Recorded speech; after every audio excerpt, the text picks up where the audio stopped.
तो यूनिट 2 के बाद यूनिट 3 नहीं स्टार्ट कर सकते हैं? 3 के बाद 4 नहीं कर सकते हैं?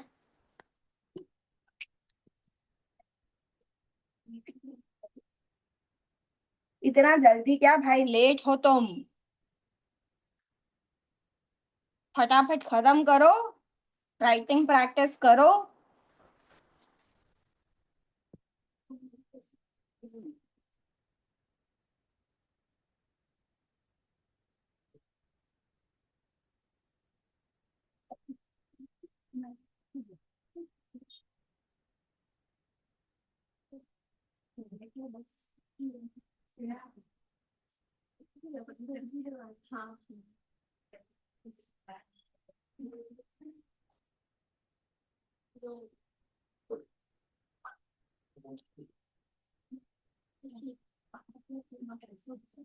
चलो चलो चलो।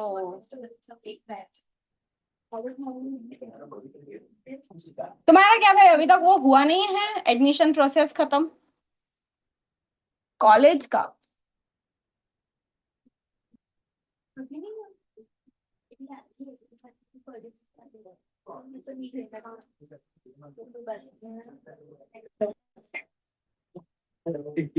मिल गया तुम लोगों को एडमिशन, मिल गया कॉलेज वॉलेज में?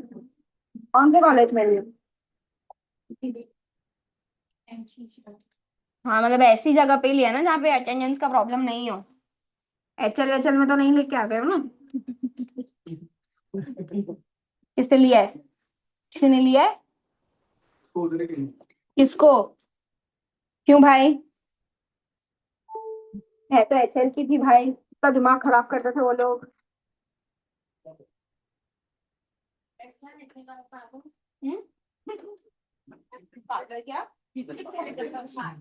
समझते नहीं वो बोलते हैं कि अगर तुम सी करे तो हमारे पास आ है, और अगर हमारे पास आ रहे हो तो फिर अटेंडेंस तो देना ही पड़ेगा। ऐसा है क्या? थोड़ी सी है तो सीएस, तो उसके लिए भी पढ़ना तो पड़ता ही है ना यार। या एमबीए भी जो करते थे तो उनको वो एंट्रेंस एग्जाम के लिए जाना पड़ता था, कैट सी मैट करने के। अभी तो खैर सी मैट नहीं होता है, पर पहले होता था, तो उसके लिए भी उनको जाना ही पड़ता था एंडेवर। तो उनको भी प्रॉब्लम होती थी अटेंडेंस देने के लिए। तो हमने जब एडमिशन लिया था तब 75% था, फिर हमने रो रो रो रो रो रो करके 51 पे लाए। फिर उन्होंने बोला अभी 51 पे लाए हैं तो आना ही पड़ेगा। तो कभी प्रॉक्सी लगाने देते थे, कभी नहीं लगाने देते थे। कोई कोई फैकल्टीज पकड़ लेती थी प्रॉक्सी, वो बोल के कि भाई नाम बोलती थी, फिर जिसका हाथ ऊंचा नहीं हुआ उसका कट कर दो। बहुत पागलपंतियां की उन्होंने हमारे साथ। चलो, एजेंट तक हो गया था ना, कॉन्ट्रैक्ट सेंटर थ्रू। दोनों दोनों दोनों दोनों।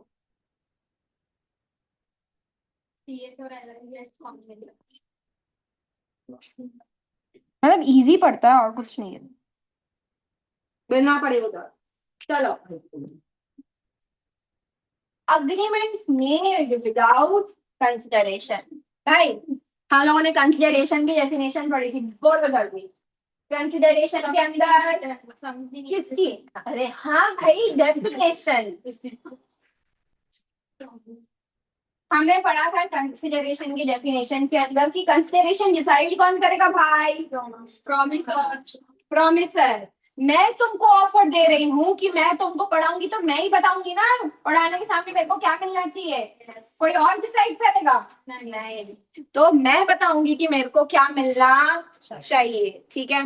उसके बाद कंसिडरेशन पे कौन कर सकता है? कोई भी प्रॉमिस, प्रॉमिस खुद भी, उसके ब्याज पे कोई और भी, ठीक है। उसके बाद कंसिडरेशन जो है वो भूतकाल, हाँ पास्ट,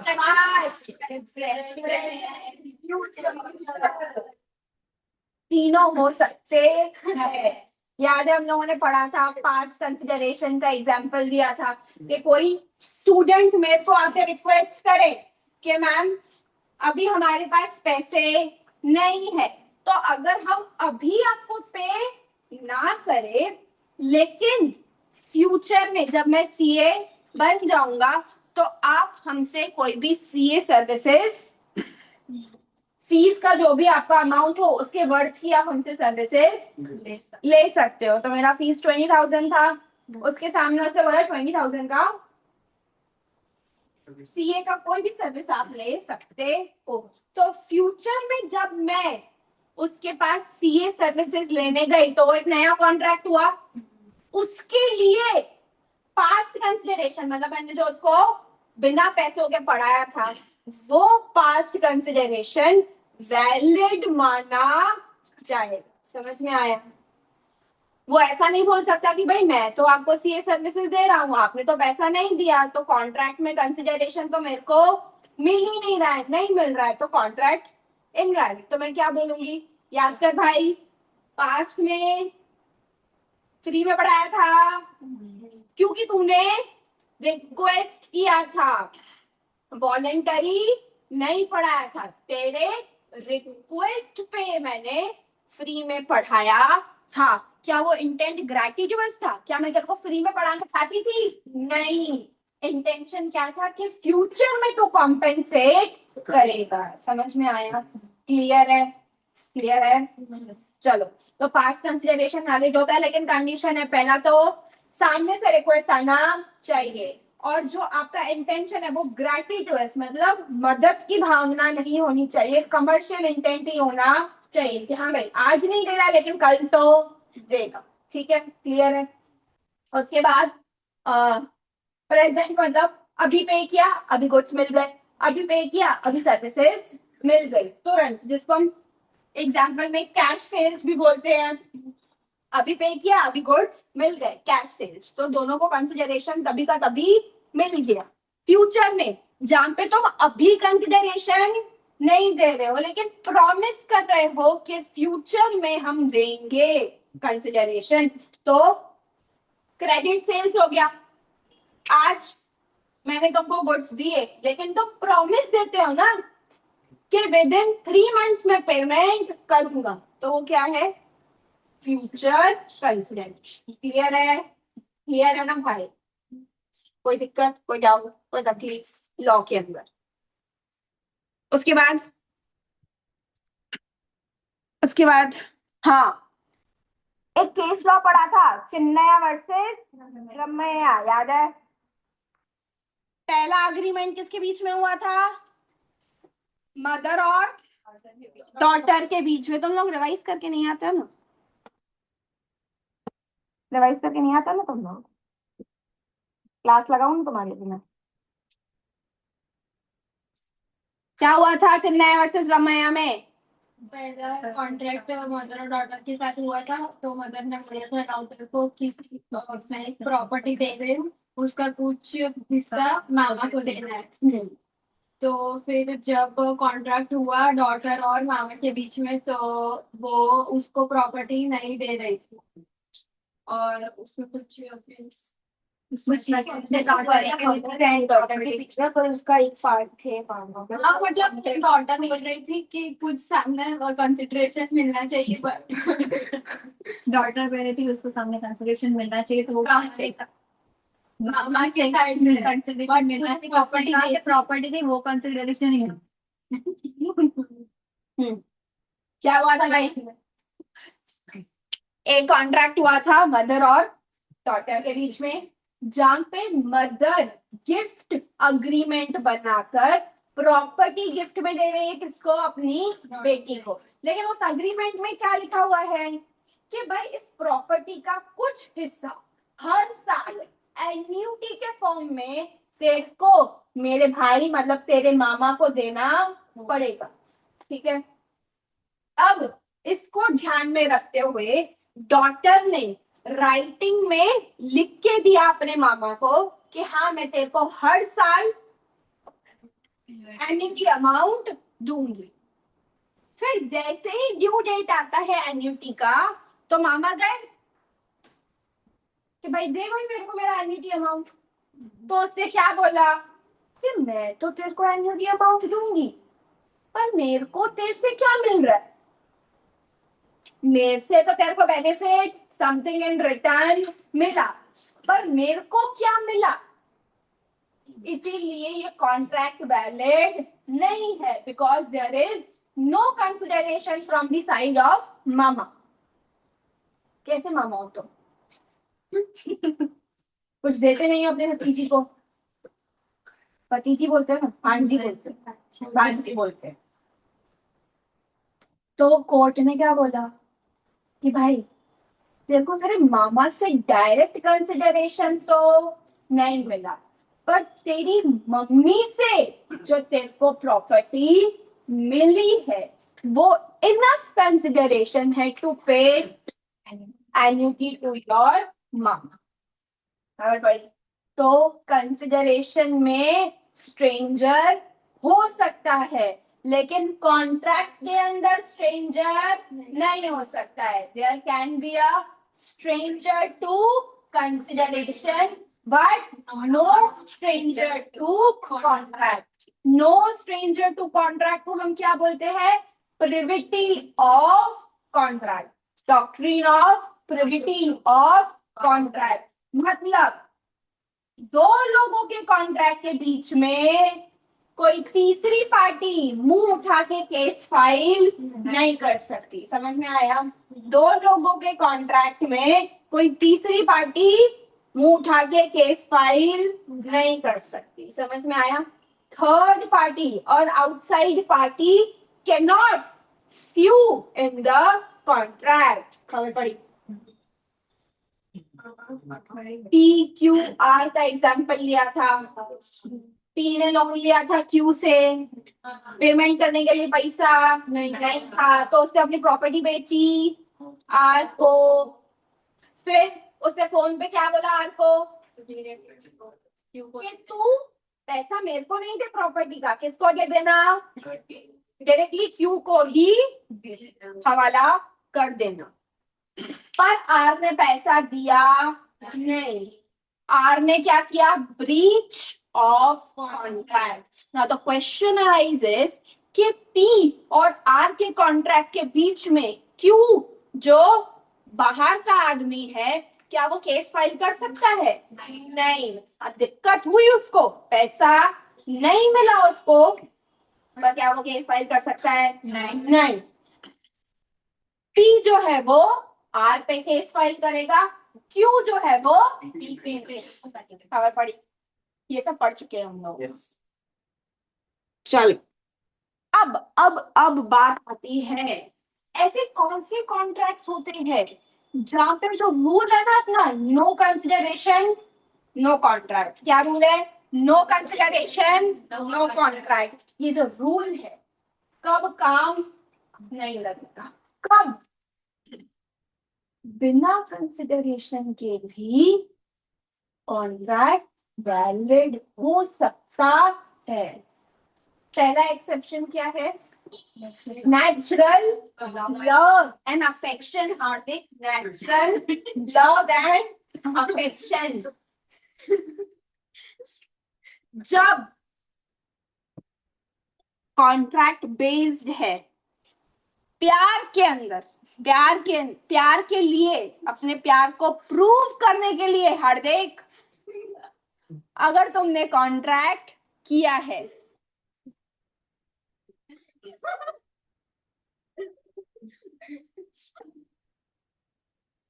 नेचुरल होना चाहिए. हार्दिक प्यार कैसा होना चाहिए?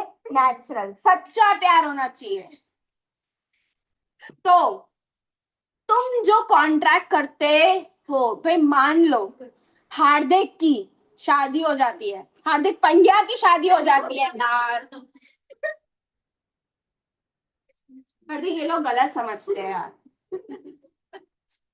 हार्दिक पंड्या की शादी हो जाती है. क्या नाम बोला था तुमने उस दिन? किसके साथ घूमता है भाई? माइका. माइका जो भी है, उसके साथ हार्दिक की शादी हो जाती है. पंड्या की शादी हो जाती है माइका के साथ. तो हार्दिक पंड्या ने गिफ्ट दिया या फिर ऐसा अग्रीमेंट किया माइका के साथ कि मैं तेरे को हमारी फर्स्ट एनिवर्सरी पे या फिर जब हमारी टीम जीत जाएगी उस दिन डायमंड नेकलेस गिफ्ट करूं। ऐसा अग्रीमेंट किया पंड्या ने माइका के साथ कि अगर मैं गेम जीत जाता हूँ तो मैं तेरे को डायमंड नेकलेस दूंगा। अब माइका को पता था कि भाई यहाँ पे तो ये मेरे को डायमंड नेकलेस दे रहा है, मैं तो इसको कुछ दे नहीं रहे, तो ये बहाने पलट जाएगा, बोलेगा कि भाई मैं तो तेरे को डायमंड नेकलेस दूंगा, मेरे को तेरे से क्या मिल रहा है। तो ये ऐसा बोल के मेरे को डायमंड नेकलेस दे। तो उसने बोला मेरे को ये अग्रीमेंट राइटिंग में चाहिए। कैसे चाहिए? राइटिंग में चाहिए। मेरे को तेरा ओरल प्रॉमिस नहीं चाहिए। हार्दिक का उसने बैकग्राउंड चेक किया है, ये बहुत धोखा मिलता है। हार्दिक पंड्या का बैकग्राउंड चेक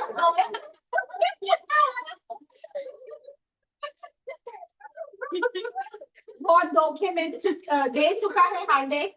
तो उसने सोचा ये पलटी तो खा सकता है, इसीलिए क्या करवाया, रिटर्न में करवाया। और उतना काफी नहीं था, उसने क्या किया, उसको रजिस्टर करवाया लॉ के अंदर, उसको उसने रजिस्टर करवाया। अब अगर हार्दिक वापस से धोखा देने की सोचे, पंड्या धोखा देने की सोचे कि नहीं भाई मेरे को तो डायमंड नेकलेस नहीं देना है, जो भी अपनी टीम जीती थी मैंने तो पार्टी वार्टी करके पैसा उड़ा दिया, अभी मेरे पास पैसा तेरे को डायमंड नेकलेस बनाने का नहीं है। तो द क्वेश्चन अराइजेस, क्या ये जो माहिका है वो पंड्या के ऊपर केस फाइल कर सकती है, डायमंड नेकलेस क्लेम कर सकती है? यस। क्यों?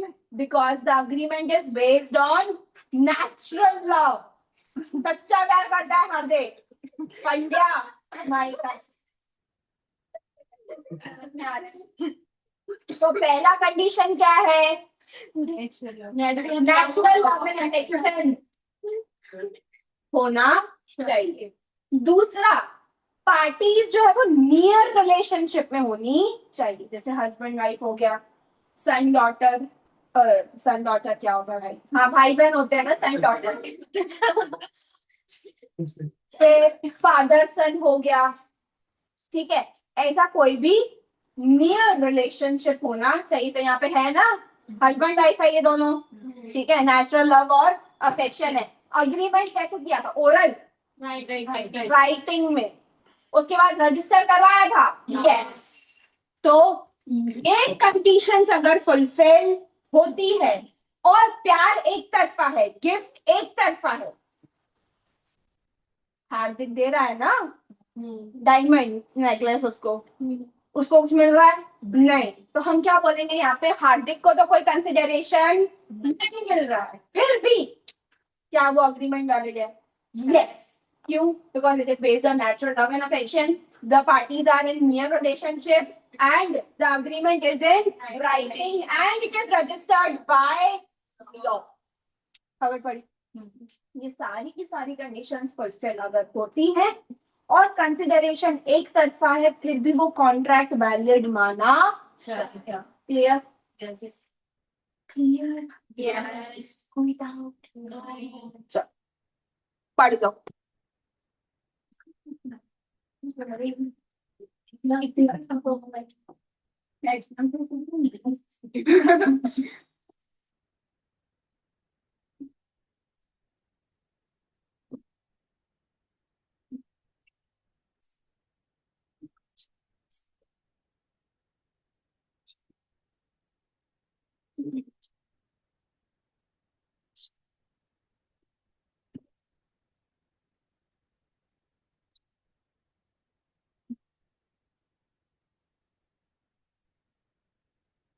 क्या भाई?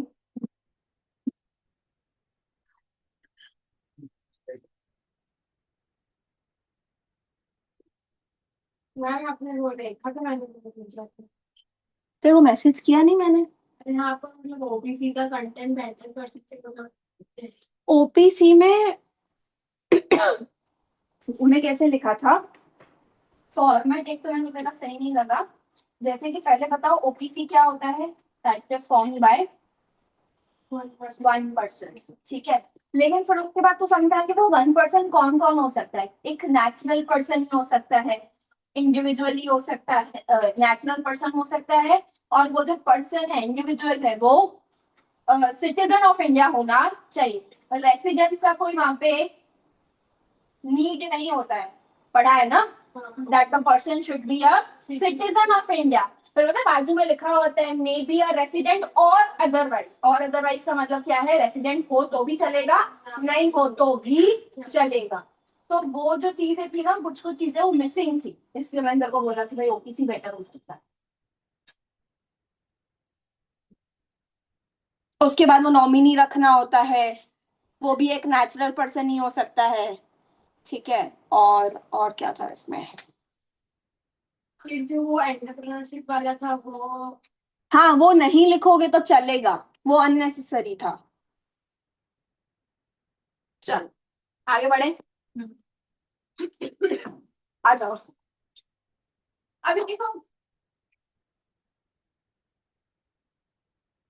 टॉपिक का नाम है compensation for past voluntary service. अब इसको तुम मिस इंटरप्रीट मत करना, इसको तुम पास्ट कंसिडरेशन मत समझना। क्यों, क्योंकि हम जो टॉपिक पढ़ रहे हैं that talks about if the contract has no consideration और वन साइडेड कंसिडरेशन, मतलब एक पार्टी कुछ कर रहा है दूसरा पार्टी उसके सामने कुछ नहीं कर रहा है। तो पास्ट कंसिडरेशन तो कंसिडरेशन में काउंट होता है, तो ये पास्ट कंसिडरेशन नहीं है। यहाँ पे ऐसा बोल रहा है हमने पास्ट में खुद की इच्छा से, वॉलेंटरी का मतलब क्या होता है, खुद की इच्छा से कुछ किया है, उसको अभी हम कॉम्पेंसेट कर रहे हैं। मतलब किसी ने हमारे लिए अपनी इच्छा से कुछ किया था, अब उसका कॉम्पेंसेशन हम दे रहे हैं। अभी हम जो एग्जाम्पल हर बार लेते हैं कि मैंने फ्री में बच्चों को पढ़ाया था उसके सामने सीए सर्विसेज, ठीक है। अब मान लो तुमने रिक्वेस्ट नहीं किया था मेरे को, मैंने खुद से तुमको बोला था कोई दिक्कत नहीं है तुम बैठ जाओ, फीस पे नहीं करना, तो मैंने वॉलेंटरीली तुमको सर्विसेज दी। पास्ट कंसिडरेशन का पहला कंडीशन है वॉलेंटरी नहीं होना चाहिए, सामने से रिक्वेस्ट आए तो ही तुमने कुछ किया होना चाहिए। अभी मैं क्या बोल रही हूँ, तुमने रिक्वेस्ट नहीं किया, मैंने सामने से बोला बैठ जा कोई दिक्कत नहीं है पढ़ ले, भले पे नहीं कर सकता है तो भी तू बैठ के पढ़ ले। यू आर सो काइंड कि तुमने मेरे को प्रॉमिस किया कि नहीं मैम हम आपको 6 मंथ्स के बाद पेमेंट करेंगे, या 6 महीने में मैं सीए बनने वाला हूं तो मैं 6 महीने के बाद आपको सीए की सर्विसेज दे दूंगा। समझ में आया, समझ में आया ना? दोनों में एग्जाम्पल हमने सेम ही रखा है, डिफरेंस क्या है, पहले वाले में तुमसे रिक्वेस्ट आए और मैंने तुमको फ्री में पढ़ाया, अब क्या हो रहा है, मैं वॉलेंटरी अपनी इच्छा से तुमको खुद से ही सर्विसेज दे रही, पर तुमने मेरे को प्रॉमिस दिया है कि तुमने जो मैडम हमको वॉलेंटरी सर्विसेज दिया था ना उसके सामने मैं आपको कुछ पे करना चाहती हूँ।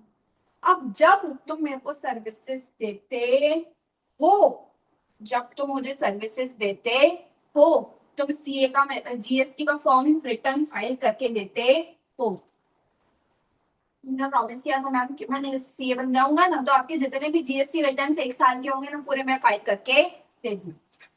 अब मान लो तुम सीए बन गए, मैं तुम्हारे पास रिटर्न फाइल कर करवाने आती हूँ, तुम अगर मेरे को ना बोल दो तो मैं केस फाइल कर सकती हूँ कि नहीं, कर सकती हूँ। क्यों करूंगी? क्योंकि तुम मेरे को बोलोगे कि मैम यहाँ पे तो कंसिडरेशन है ही नहीं, मेरे को यही बोलोगे ना। उसने प्रॉमिस तो किया था ना। हाँ, तो भाई मैंने पास्ट में तुम्हारे लिए कुछ किया था, उसके सामने तुमने मुझे खुद से प्रॉमिस किया था कि तुम जीएस की रिटर्न फाइल करके दोगे। अब अगर तुम जीएस की रिटर्न फाइल नहीं करके देते हो ये बोल के कि मैं तो आपके लिए कर रहा हूँ, आप मेरे को कंसिडरेशन क्या दे रहे हो, तो ये कॉन्ट्रैक्ट वैलिड नहीं है। तो मैं क्या बोलूंगी भाई, याद कर दे रहा फाउंडेशन का लेक्चर, हमने पढ़ा था कुछ कॉन्ट्रैक्ट्स होते हैं जो विदाउट कंसिडरेशन भी वैलिड होते हैं। तो ये वही कॉन्ट्रैक्ट है, because it is based on past voluntary services, जिसके लिए कॉम्पेंसेशन का वादा तुमने मेरे को किया, तो आज तेरे को मेरे को कॉम्पेंसेट करके देना पड़ेगा। क्लियर है? इसमें जरूरी नहीं कि जो प्रॉमिस है वो ओरल या मतलब रिटर्न में वो ओरल ही चलेगा। प्रॉमिस जो दिया था वो ओरल है तो चलेगा। रिटर्न रिटर्न रिटर्न हो तो बेटर है, क्योंकि याद कैसे रहेगा। तो ओरल ऐसा मैंडेटरी नहीं है, हाँ ओरल कर सकते हैं। हाँ मैंडेटरी नहीं है रिटर्न, उधर मैंडेटरी था जब भी लव अफेक्शन वाली चीज थी वहां पे रिटर्न मैंडेटरी था, यहाँ पे मैंडेटरी नहीं है, बट अगेन याद कैसे रहेगा किसी को। चलो केस तो कर ही सकते। हाँ केस कर सकता, पढ़ लो।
पढ़ा क्या सारा, एग्जाम्पल इसके साथ, एग्जाम्पल भी पढ़ लो।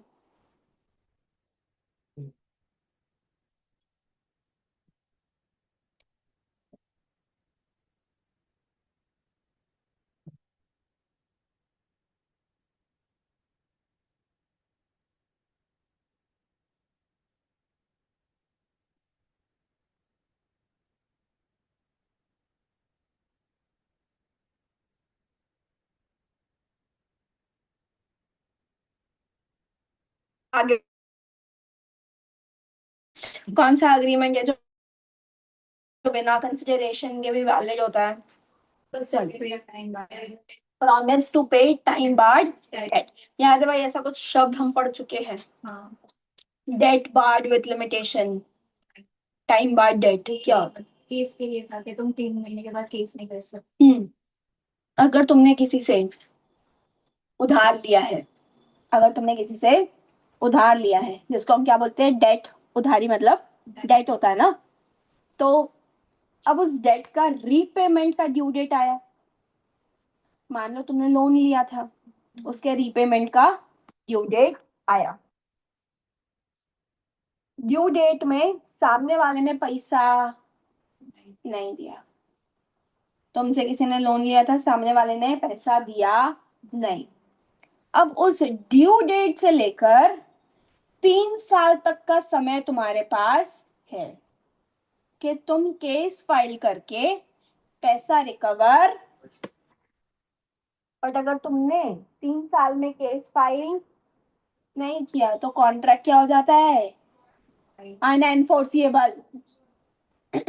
यहाँ हमने टाइप्स ऑफ कॉन्ट्रैक्ट्स पढ़े थे बेस्ड ऑन वैलिडिटी, तो वो कॉन्ट्रैक्ट क्या हो जाएगा, अनएनफोर्सिएबल।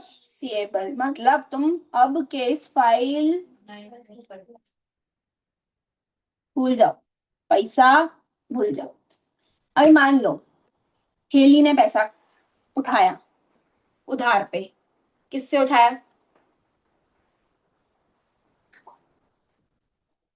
कौन है वो जो हेली को पैसा उधार देगा? कोई रेडी नहीं है, बोल। मैं देती हूँ देखो।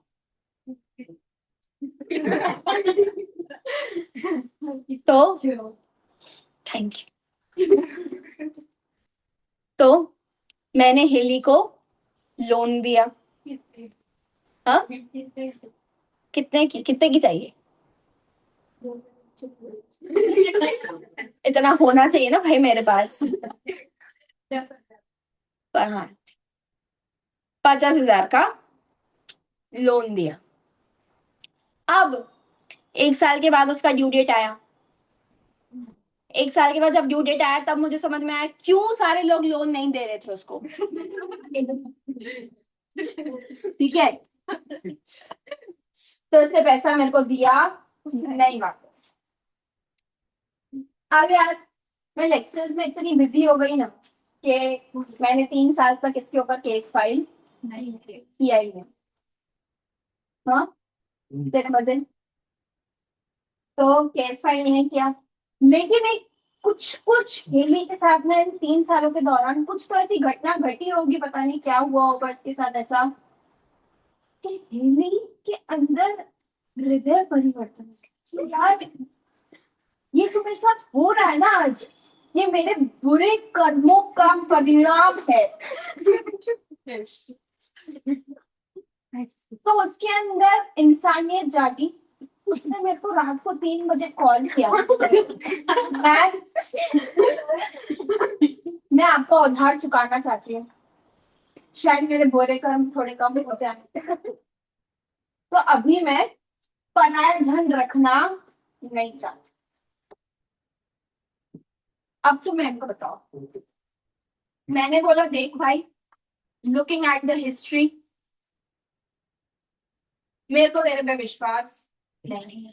रात को 3 बजे फोन कर रही है तू, पता नहीं तू सोबर है कि हाई है। तू सच बोल रही है या झूठ बोल रही है मेरे को पता नहीं।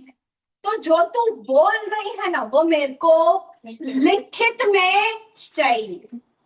नहीं, लिखित में चाहिए।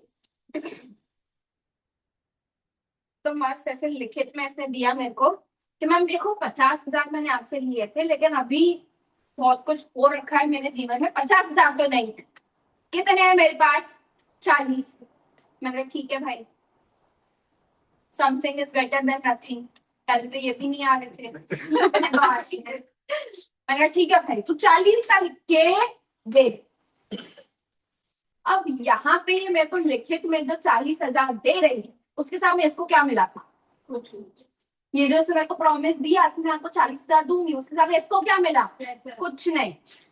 अभी अभी जो तूने मेरे को लिखित में दिया, अभी तो तेरे को कुछ नहीं मिला ना, फिर भी ये वाला प्रॉमिस, ये वाला अग्रीमेंट वैलिड होगा, even though it is without consideration, because it is based on. क्या बोल रहे हो? Past time barred debt. तो वही तो बोल रही हूँ कि why this promise is valid, because it is based on past time barred debt। समझ में आया? पास्ट में जो टाइम बार्ड डेट हो चुका था, पहले तो उसको पैसे मिले थे ना मुझसे, उसी को ही चुकता करने के लिए अब ये प्रॉमिस थे। नाउ द क्वेश्चन कम्स, अब अगर ये 40,000 भी मेरे को ना दे तो क्या मैं इसके ऊपर केस फाइल कर सकती हूँ? यस। केस फाइल करके कितना मांग सकती हूँ? 50 की 40? समझ में आया? 50 वाला जो कॉन्ट्रैक्ट था वो तो टाइम बार हो गया। उसके ऊपर तो तुम केस फाइल नहीं कर सकते, लेकिन उसके सामने जो नया प्रॉमिस आया ना, नया अग्रीमेंट बना, वो अग्रीमेंट वैलिड है। समझ में आया? भले विदाउट कंसिडरेशन है फिर भी वैलिड है। क्यों वैलिड है? क्योंकि it is based on past time बाद डेट। कितने अमाउंट के लिए वैलिड है? जितने अमाउंट का नया प्रॉमिस बना। समझ में आया? क्लियर है? आगे बढ़े। ये जो नया वाला बता था एग्रीमेंट, वो भी 3 साल के लिए वैलिड है। हाँ, 3 साल तक के लिए वैलिड, मतलब ड्यू डेट से 3 साल तक का। पढ़ लो। चलो चलो।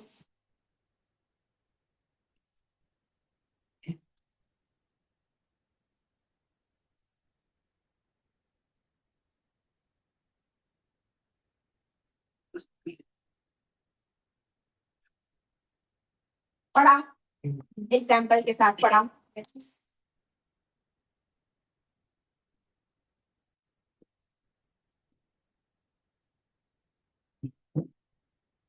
पढ़ू आगे। चलो उसके बाद क्या है? जब तुम यूनिट 9 पढ़ोगे ना तब आएगा। देखो यूनिट 6 तक जितने भी चीजें तुम पढ़ते हो वो जनरल प्रोविजंस ऑफ कॉन्ट्रैक्ट होती है। क्या होती है? General provisions. It talks about general contracts. But जो 7, 8, 9th यूनिट है ना, they talk about special contracts. जैसे भाई 7 टॉक्स अबाउट गारंटी कॉन्ट्रैक्ट्स। ठीक है, तो गारंटी कॉन्ट्रैक्ट स्पेशल कॉन्ट्रैक्ट में उसके प्रोविजंस नॉर्मल जनरल प्रोविजन से थोड़े अलग होते हैं। फिर 8th unit talks about bailment, bailment contract. तो वही है, बेलमेंट कॉन्ट्रैक्ट भी स्पेशल कॉन्ट्रैक्ट होता है, उसके भी प्रोविजंस थोड़े अलग होते हैं। एजेंसी कॉन्ट्रैक्ट भी स्पेशल कॉन्ट्रैक्ट है, उसके प्रोविजंस भी अलग, कंपैरेटिवली थोड़े अलग होते हैं। ऐसा नहीं है पूरा अलग होता है, पर कुछ जनरल प्रोविजन से हट के प्रोविजंस होते हैं। तो देखो जो जनरल लॉ है ना वो ऐसा ही बोलते हैं कि भाई कोई भी कॉन्ट्रैक्ट बनेगा ना उसके अंदर कंसिडरेशन होना चाहिए। पर एजेंसी कॉन्ट्रैक्ट और बेलमेंट कॉन्ट्रैक्ट, मैं समझाऊंगी बेलमेंट क्या होता है। इन दोनों के अंदर ऐसा लिखा हुआ है कि यहाँ पे अगर कंसिडरेशन नहीं भी है ना तो भी ये कॉन्ट्रैक्ट वैलिड माने जाएंगे। समझ में आया? भले इनके अंदर कंसिडरेशन नहीं भी होगा तो भी चलेगा, कॉन्ट्रैक्ट तो स्टिल वैलिड ही है। जैसे कि भाई अगर तुम किसी एजेंट को अपॉइंट करते हो तो अगर तुम एजेंट को पैसा कमीशन नहीं देते हो ना तो भी वो कॉन्ट्रैक्ट एनफोर्सिएबल है। मतलब अगर एजेंट ढंग से काम नहीं करता है तो प्रिंसिपल केस फाइल कर सकता। समझ में आए?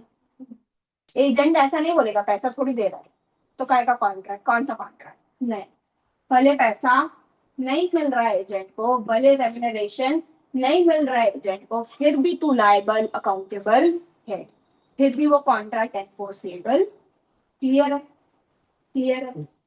अभी तो बोलोगे फिर एजेंट करेगा कि वो उसकी प्रॉब्लम है, वो सारी चीजें तुमको सोचने की नहीं। एजेंट ने अग्री किया है ना बिना पैसे के काम करने के लिए तो लॉ बोलता है भाई उसने अग्री कर दिया है, उसको भले पैसा नहीं मिल रहा है लेकिन कॉन्ट्रैक्ट फिर भी एनफोर्सिएबल है। खबर पड़ी? चल अभी मैं पहले बेलमेंट ले लेती हूँ। बेलमेंट में भी क्या होता है कि जो बेलमेंट कॉन्ट्रैक्ट है वो बिना कंसिडरेशन के भी वैलिड होता है। अब समझो बेलमेंट क्या होता है। बेलमेंट का मतलब ऐसा होता है, देखो गुड्स के अंदर दो चीजें होती है, गुड्स के अंदर दो चीजें ट्रांसफर होती है। एक होता है ओनरशिप, जब भी मैं गुड्स देती हूं तो एक ओनरशिप ट्रांसफर हो सकता है विथ पोजेशन। मैंने पूरा का पूरा सेल कर दिया तो ओनरशिप भी तुम्हारे पास गया और वो गुड्स जो है फिजिकली भी तुम्हारे पास आए। एक होता है कि सिर्फ और सिर्फ पोजेशन ट्रांसफर करो, ओनरशिप ट्रांसफर नहीं। ठीक है, तो basement is also transferring the possession of the goods without transferring the ownership for specific purpose, for specific purpose। जैसे कि भाई मान लो तुमने मेरे को बोला मैम अभी नींदर मैंने बहुत भूख लग रही है, हेली को बहुत भूख लगती रहती है, तो हेली ने बोला मैम देखो बहुत भूख लग रही है, अगर आप चाहते हो कि मैं आपके लेक्चर में बैठूं तो मेरे को कुछ खा के आने का। मैंने कहा जा भाई। उसे बोला लेकिन मैं जाऊं कैसे, थोड़ा दूर है, फिर आप बोलोगे कि लेट आती है। तो आप के भले के लिए मैं बोल रही हूँ कि आप चाहते हो ना कि मैं लेक्चर टाइम से आऊं, तो आप अपनी एक्टिवा दो मेरे को, मैं खाना खा के आती हूँ। मैंने दे दी। अब जब मैंने इसको एक्टिवा दी, क्या बोल रहा हो?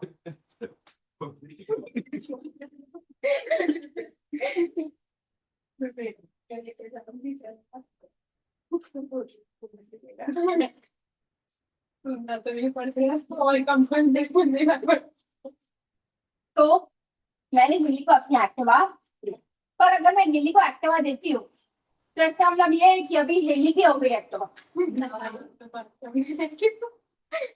तो भाई केस फाइल करने आता है मेरे को। फिर अब तक हेली क्या थी, नालायक थी।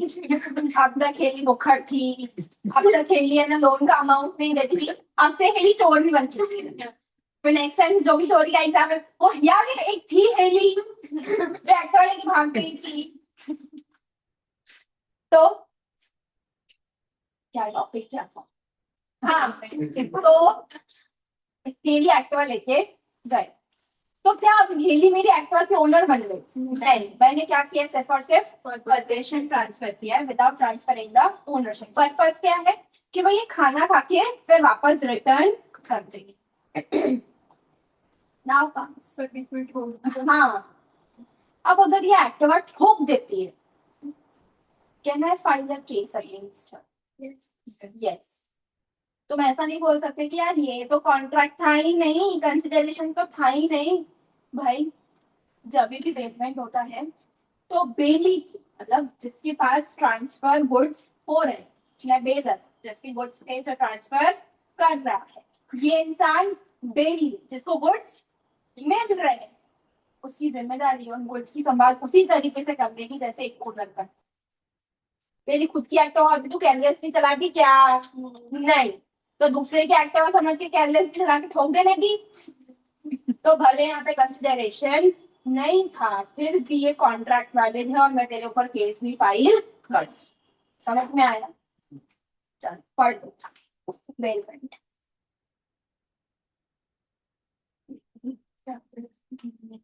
कितने? भाई इतने लाइवली एग्जांपल्स बना के ऐसा नहीं, आपको नहीं बोल रही हूँ मैम, मैं कुछ बैठा तो सोती नहीं है रात में? सोती हूँ मैं तो कितने बजे सोई, पर रात को 2:30 बजे सोई हूँ।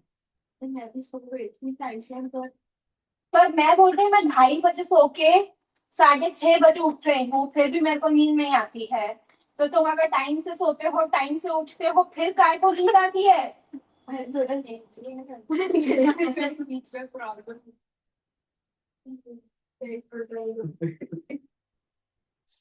वैसे वैसे नींद आती है। ऐसा नहीं है, आज लेक्चर में जो इतना अच्छे से सब कुछ समझ में आया ना, आज नहीं समझ में आया। पर यहाँ से बहुत सकते भी मुंह धो के आया, मेरे लेक्चर के पहले सब मुंह धो के आया करो, फिर बैठ करो, फिर वो च्युइंगम इलायची खाकर आकर तो नींद नहीं आई। हाँ आज नहीं है मेरे पास च्युइंगम। हाँ नहीं आती है, ऐसे च्यू करते रहो ना कुछ तो नींद नहीं आती। तेरे को भी आ गई नींद? आप ट्राई करें तो देखो तो क्या काम करते। नोट्स बना रही थी। नोट्स तो नहीं भाई नहीं बना रही थी, इंटर वालों के।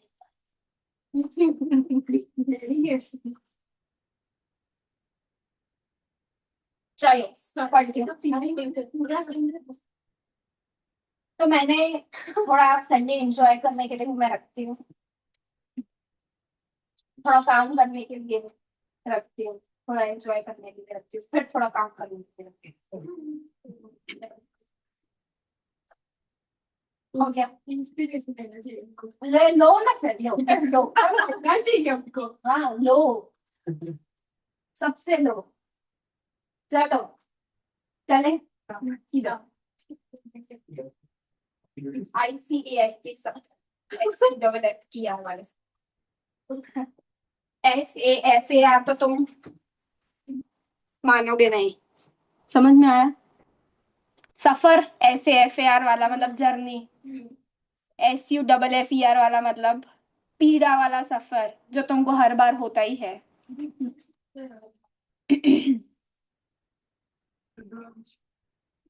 तुमको पता चलेगा एक दिन, भगवान करे ना पता चले, कि जिसको तुम SUFFER वाला सफर समझ रहे हो, अगर तुम इसको जर्नी की तरह SAFAR वाला सफर समझ के चलाओगे ना, तो रिजल्ट वाले दिन SUFFER वाला सफर नहीं करना पड़ेगा।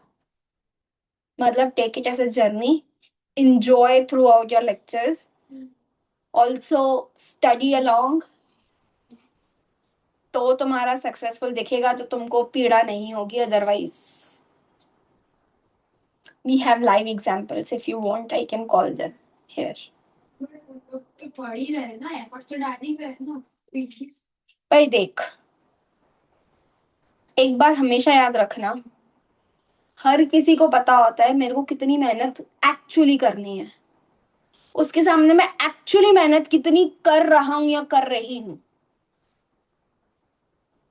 जैसे कि पता होता है कि भाई if we belong to Gujarati medium, तो हमको एटलीस्ट थ्योरी सब्जेक्ट्स में एवरी डे 1 घंटा तो देना ही देना है। एडिशनली जो तुम कर रहे हो उससे एडिशन जाके तुमको 1 घंटा देना ही देना है। पता होता है, सबको पता होता है, हर बार बोला हुआ भी होता है। पर मैं गारंटी देती हूँ, अगर मैं तुमसे पूछूंगी ना तो मेरे को एवरेज यही दिखेगा कि तुम मुश्किल से 2 से ढाई घंटे घर पे पढ़ते हो। मैं लिख के देती हूँ, इफेक्टिव पढ़ना बोल रही हूँ मैं, ऐसे नहीं कि भाई किताब खुला हुआ है तुम किसी के ख्यालों में हो।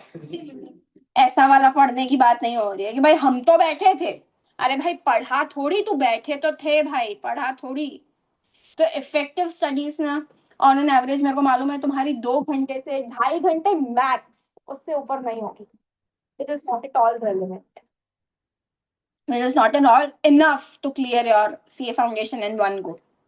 तो ऐसा सबको पता होता है, पर वो करते नहीं है। पर अभी ICAI का तो नाम खराब है ही ना, तो 4 लोग एक्स्ट्रा नाम खराब कर लेंगे तो क्या ही फर्क पड़ेगा, लोग ऐसा सोचते हैं। तो दिक्कत तो है ही ना, 20% ही रिजल्ट देती है, तो तुम और बोल देना कि यार पेपर चेकिंग बहुत खराब थी, रिजल्ट देती का है, मैंने तो पढ़ लिया था। तो उससे क्या होगा, तुम्हारी इज्जत बच जाएगी। तुम अपनी इज्जत बचाने के लिए ऐसा झूठा जस्टिफिकेशन लोगों को देते हो कि हाँ मैंने तो पढ़ा था पर हुआ नहीं। कोई बच्चा ऐसे आके बोले ना, जैसे कल ही मेरे को एक स्टूडेंट ने कॉल किया था, उसका 4 मार्क्स से 196 टोटल, 4 मार्क्स से रह गया, और बिल्कुल भी एक्सपेक्टेड नहीं था मेरे को कि भाई उसका क्लियर नहीं होगा। तो वो आके बोले ना कि पेपर चेकिंग गंदी हुई थी, तो मैं पूरे दुनिया के आगे बोलूंगी कि हाँ पेपर चेकिंग गंदी हुई थी। इसके लिए आई वुड अग्री, बिकॉज उसकी मेहनत जस्टिफाइबल थी।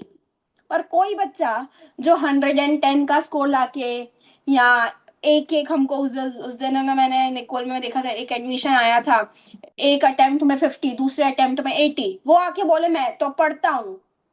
मतलब कोई छोटा बच्चा होता ना तो मैंने शायद चांटा लगा देती। भाई तुम अगर 50 और 80 का स्कोर लाके मेरे को ऐसा बोलोगे कि मैं तो पढ़ता हूँ, तो भाई किसको बेवकूफ बना रहे हो? कोई तुम्हारे रिश्तेदार हो, अंकल आंटी हो, जिनको बुद्धि ना हो, और तुम उसके आगे ऐसा क्लेम रखो ना कि हाँ हमने तो पढ़ा था, तो वो बेवकूफ एक बारी बन भी जाएंगे। तुम एक फैकल्टी के आगे ऐसा बोल रहे हो, जो पूरा मैनेजमेंट हैंडल करता है, कि भाई हमने तो पढ़ा था लेकिन स्कोर 80 आया, तो वो जस्टिफाइबल बिल्कुल भी नहीं है क्लेम। एक स्टूडेंट है जो 194 पे आके रुक गया है हमारा, मैंने उसको सामने से बोला भाई तू रीचेकिंग में डाल एक बार, हो सकता है कि भाई कुछ मार्क्स, कोई क्वेश्चन चेक करना रह गया हो तो शायद मार्क्स बढ़ जाए।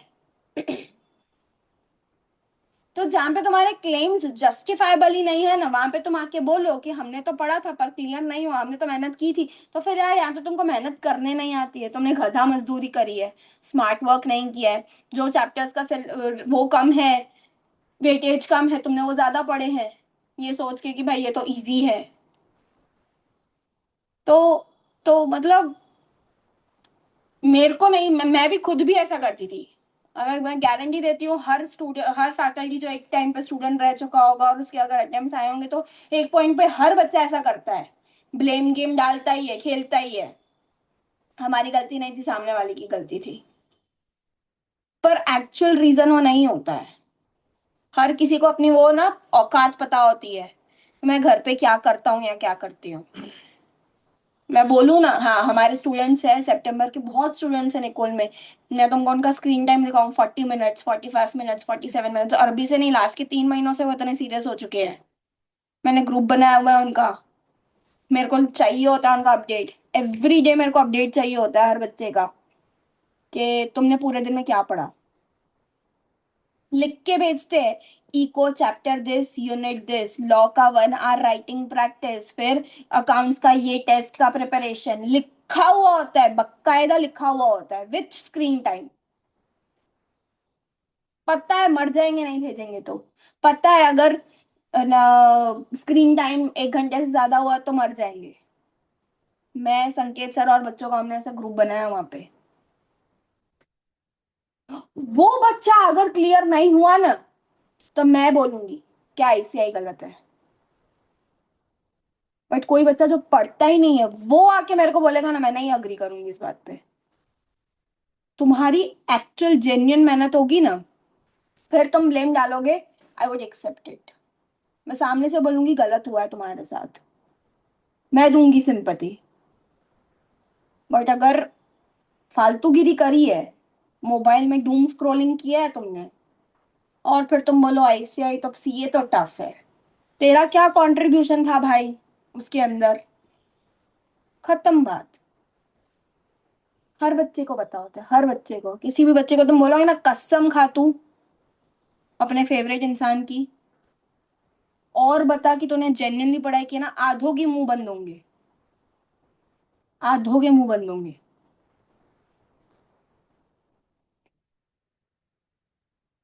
तो जो लक फैक्टर होता है ना, वो उनके लिए काम नहीं करता है जो 190 के उस पार होते हैं। भाई 190 तक तो तुम पहुंच गए ना, बाकी 10-12 मार्क्स का लक समझ में आता है, बाकी 100-150 मार्क का थोड़ी लक होता है यार। तो ये फालतू बातें हैं कि हमने मेहनत की थी।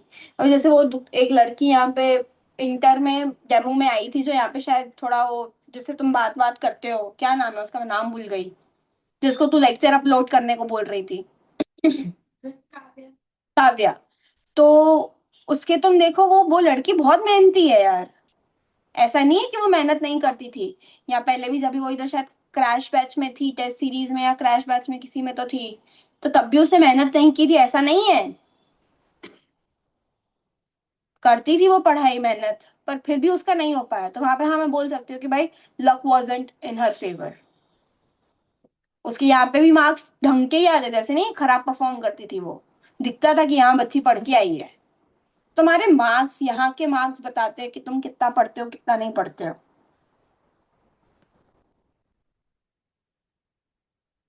और मेरे को ऑनेस्टली ऐसा होता है कि भाई बच्चा कहीं पे जा रहा है, वो फीस पे कर रहा है, उसके माँ बाप इतना मेहनत करके फीस पे कर रहे हैं, तो फॉर दैट मैटर हमारी एज एन इंस्टीट्यूट भी एक रिस्पॉन्सिबिलिटी एथिकली, कि हम तुमको बोले कि भाई जो तुम कर रहे हो वो डिस्ट्रैक्टेड डायरेक्शन में कर रहे हो।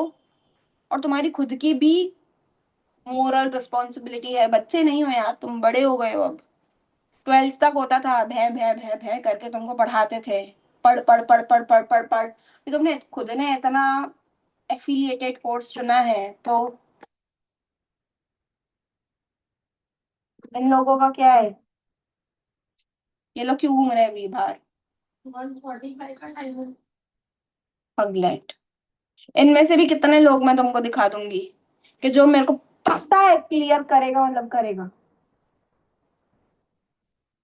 जैसे मेरा खत्म हुआ था ना सिलेबस, मेरे को दिमाग में था ये कर सकता है, ये कर सकता है, ये कर सकता है, ये कर सकती है,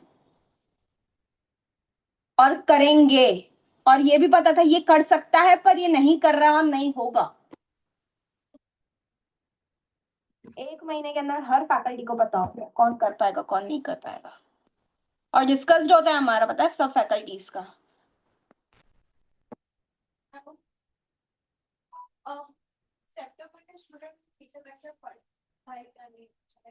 मेरे को चलेगा, उनको चलेगा, मेरे इतना जोर जोर से आवाज।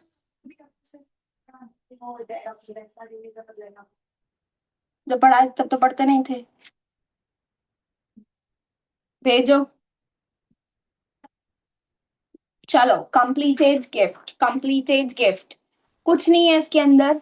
हमने जो देखा था ना चिन्मया वर्सेस रमैया, उसमें लिखा हुआ था कि भाई उसने गिफ्ट दी थी। मैंने तब भी तुमको याद है बताया था कि चिन्मया वर्सेस रमैया में जो उसे गिफ्ट डीड दी थी।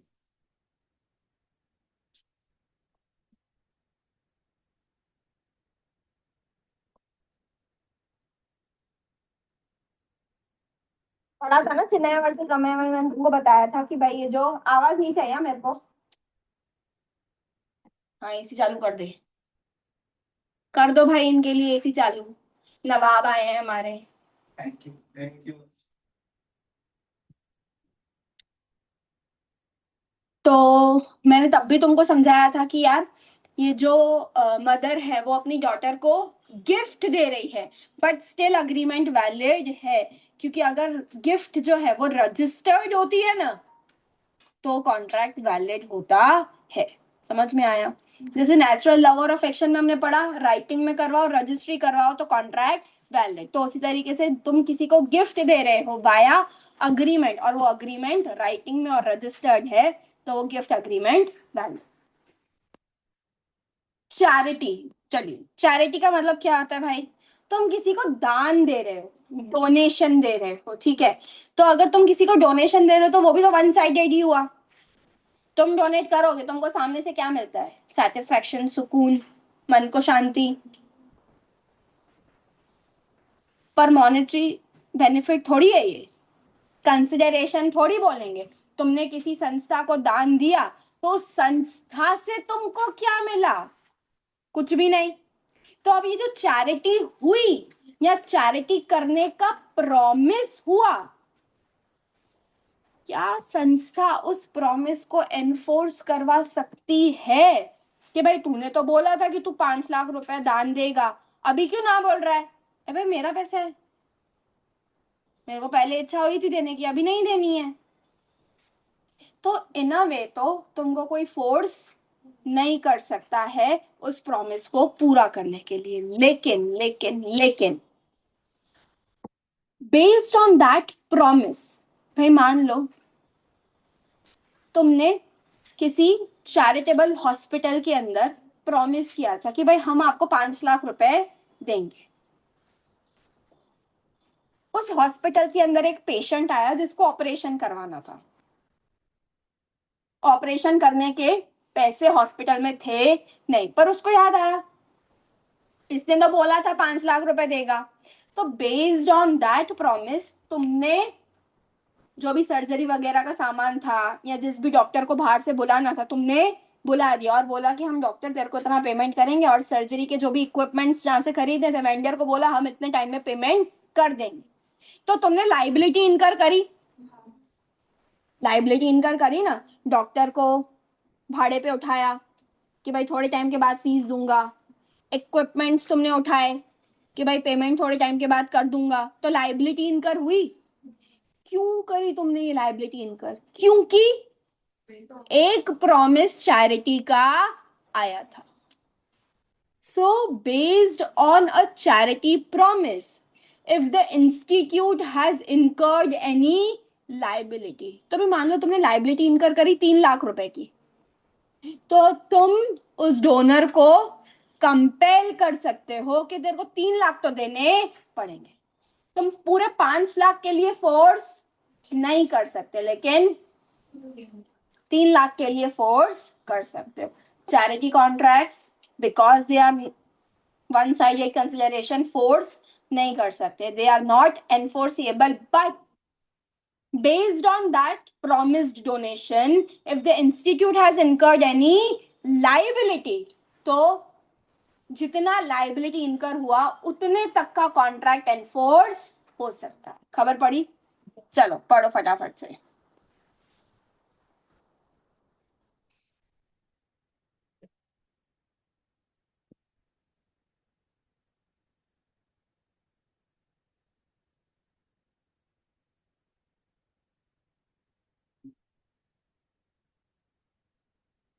रिमोट दो एसी का पिक्चर.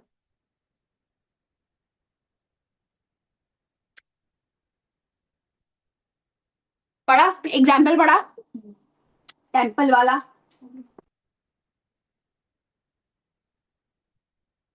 एक डोनर ने प्रॉमिस किया था कि भाई टेम्पल कंस्ट्रक्शन के लिए मैं इतना पैसा दूंगा, 1 लाख रुपीस डोनेट करूंगा.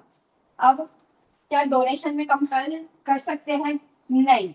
पर वो टेम्पल की मैनेजमेंट कमेटी ने क्या किया?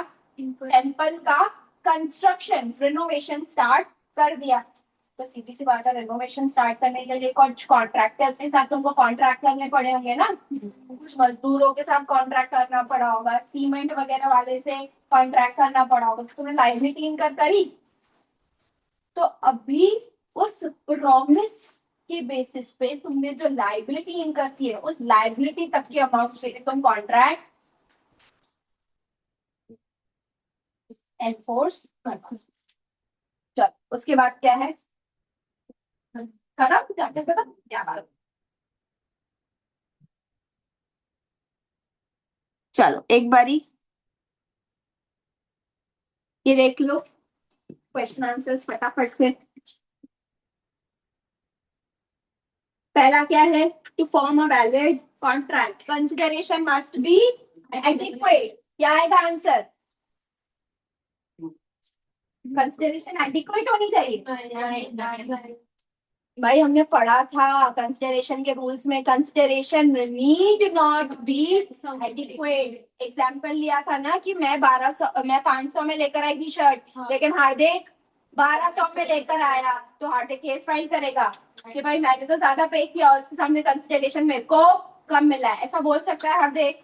नहीं. क्यों? क्योंकि अगर तुमको कंसिडरेशन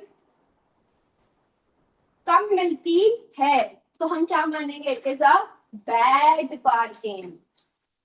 तो कंसिडरेशन सेम वैल्यू की हो ऐसा जरूरी नहीं है. समथिंग होना चाहिए, कुछ होना चाहिए. वो कुछ उतना ही हो जितना तुमने दिया है ऐसा जरूरी नहीं है. पर उसका एक्सेप्शन हाँ, if the consideration is shockingly less. और पता चलता है कि यहाँ पे कंसेंट फ्री नहीं था, तो उस शॉकिंगली लेस कंसिडरेशन को हम एज एन एविडेंस लेंगे कि हाँ यहाँ पे कंसेंट बरोबर है. इतना कम कंसिडरेशन मिला है तो कंसेंट फ्री नहीं. क्लियर है? चलो तो पहले में क्या लिखोगे? It is not necessary for consideration to be adequate. Consideration must be something in return. It should not be equal to the value given. समझ में आया?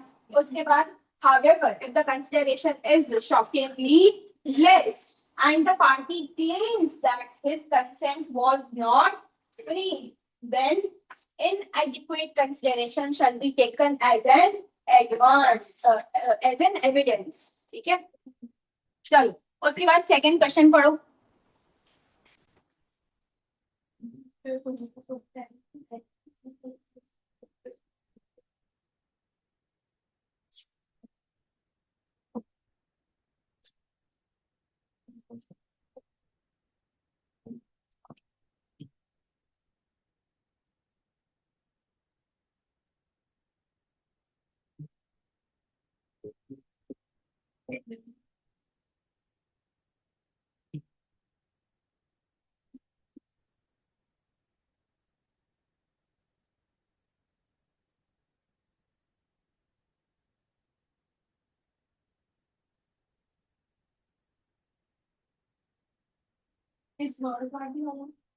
थर्ड पार्टी क्या थर्ड पार्टी? ऐसा था ना कि दो लोग थे, समथिंग था कि उन लोग उसके वर्कर्स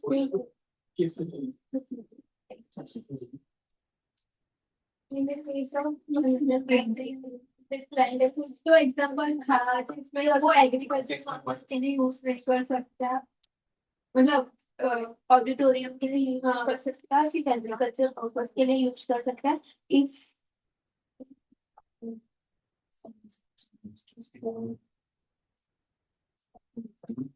पर ये ऑडिटोरियम तुम इधर से बोल रहे हो।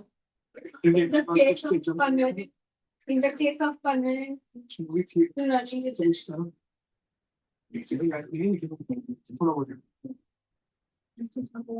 खुल गया। शाबाश।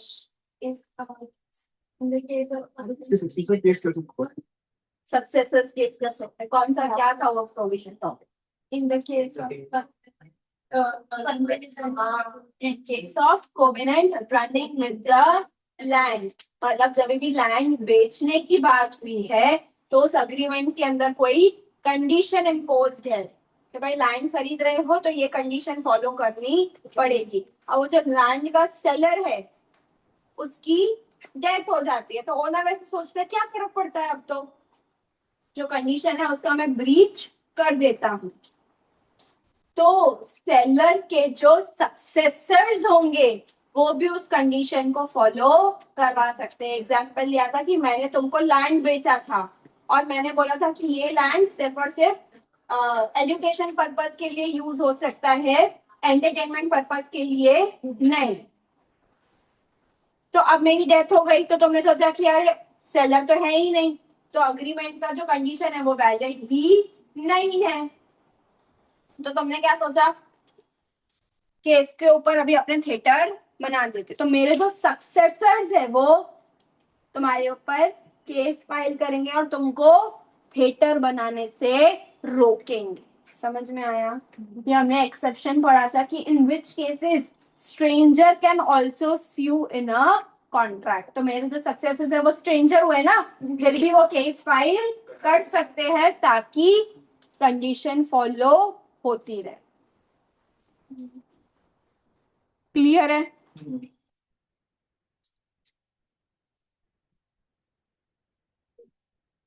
तो भाई ये जो सोहन लाल का जो बेटा है छोटे लाल, क्या वो केस फाइल कर सकता है?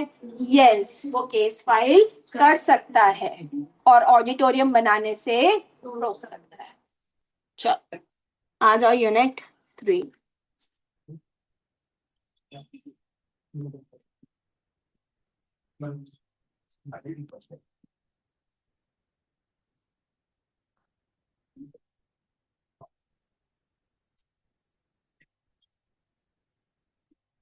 क्या है टॉपिक का नाम?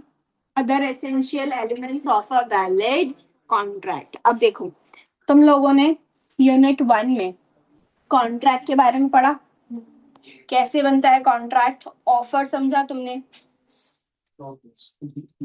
एसेंशियल एलिमेंट्स ऑफ ऑफर समझा था, वैलिड एसेंशियल्स ऑफर के अंदर क्या क्या होने चाहिए, एक्सेप्टेंस समझा तुमने, हाँ कि भाई कब माना जाएगा कि एक्सेप्टेंस वैलिड है।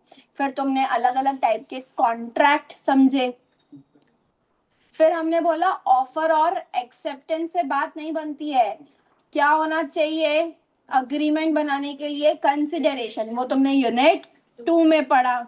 फिर हमने दूसरे एसेंशियल एलिमेंट्स पढ़े थे कि भाई पार्टी जो है वो डिस्क्वालिफाइड नहीं होनी चाहिए, कंसेंट जो है वो फ्री होना चाहिए, कॉन्ट्रैक्ट्स जो है वो एक्सप्रेसली वॉइड नहीं होने चाहिए। ये सारी चीजें पढ़ी थी ना हमने, वो कहाँ पढ़ोगी डिटेल में? इस यूनिट के अंदर। क्लियर है क्या भाई? चलो पहला क्या है? Capacity to contract. हमने पढ़ा था कि कुछ कुछ लोग ही होते हैं जो कॉन्ट्रैक्ट में एंटर कर सकते हैं, कुछ लोग, भाई आवाज कम, हाँ शिवम आवाज कम थोड़ा। कुछ लोग होते हैं जो डिस्क्वालिफाइड होते हैं, जो कॉन्ट्रैक्ट में एंटर नहीं कर सकते हैं। पहला हमने पढ़ा था एज, आप मेजर होने चाहिए हो। अगर आप माइनर हो तो कॉन्ट्रैक्ट में एंटर नहीं कर सकते। पढ़ा था ना मैंने तुमको, बोला भी था कि तुम लोग अगर नीचे मोका में जाते हो सैंडविच खरीदने या किसी भी रेस्टोरेंट में जाते हो खाना खाने, ठीक है, डेट पे लेके जाते हो बंदी को, फिर वहां पे अगर तुमने खाना खाया और वॉलेट में देखा तो पैसे ही नहीं थे, ठीक है, फोन पे खोला जी पे खोला तो वहां पे भी तुम्हारा,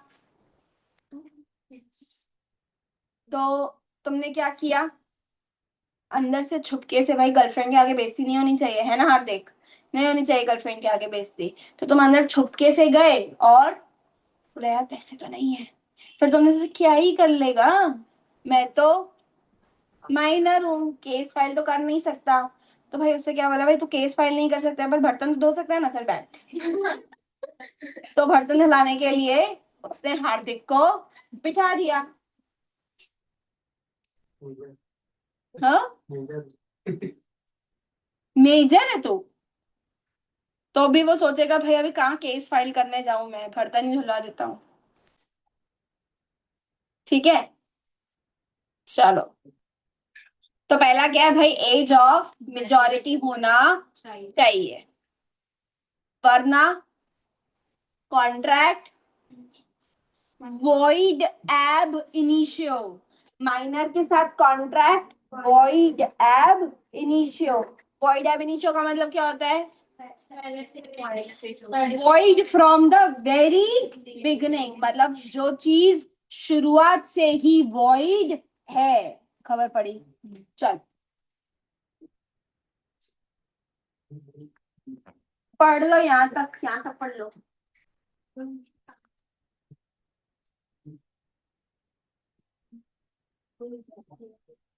पढ़ ले भाई तू मेघराज।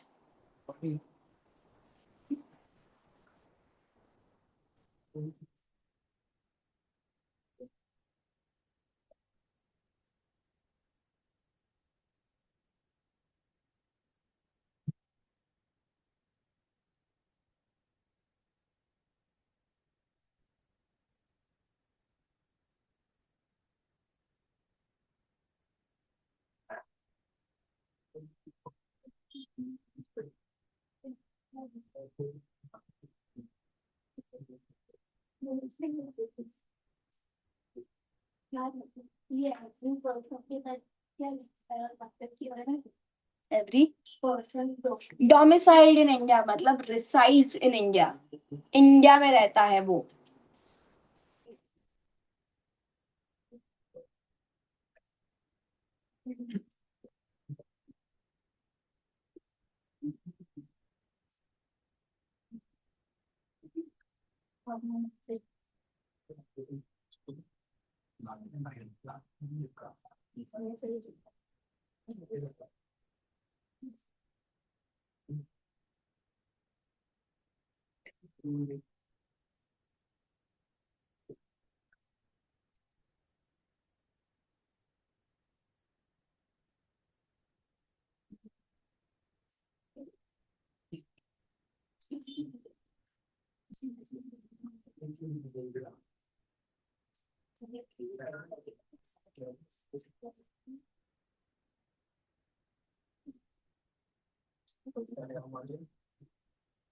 पढ़ लिया, आगे बढ़ू, चलो।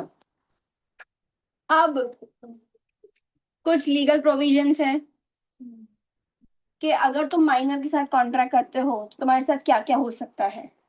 माइनर को कुछ नहीं होगा भाई, तुम्हारे साथ क्या क्या हो सकता है, ठीक है।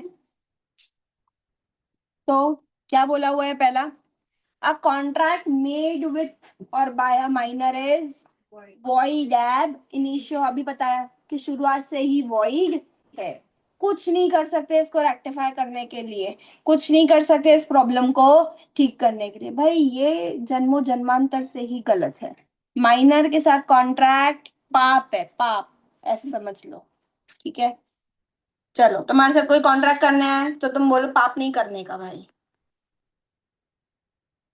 अब यहाँ पे एक पाप एक केस में हुआ है, कौन से केस में, मोहरी मोहरी बीबी वर्सेस धर्मोदास घोष, ठीक है। इसमें ये जो धर्मो जी है वो कौन है, माइनर है। कौन है? माइनर है। इन्होंने लोन लिया था बीबी से, इन्होंने मोहरी बीबी से लोन लिया था। अब लोन लेने के बाद चुकाया नहीं, तो मोहरी बीबी बोलती है भाई दे मेरे को पैसा दे, पैसा दे। उसे दिया नहीं तो उसे कोर्ट में गई वो पैसा मांगने के लिए। कोर्ट ने बोला हम भी तुमको पैसा नहीं दिलाएंगे। क्यों? क्योंकि हमारा धर्मोजी तो माइनर है, माइनर के साथ कॉन्ट्रैक्ट वॉइड एब इनिशियो होता है, तो तुम्हारे पैसे भूल जाओ। ऐसे हमने थोड़ी बोला है कि भाई माइनर के साथ कॉन्ट्रैक्ट पाप है। क्यों पाप है? कुछ नहीं कर सकते, कुछ नहीं बिगाड़ सकते तुम उस प्यारे मासूम बच्चे का।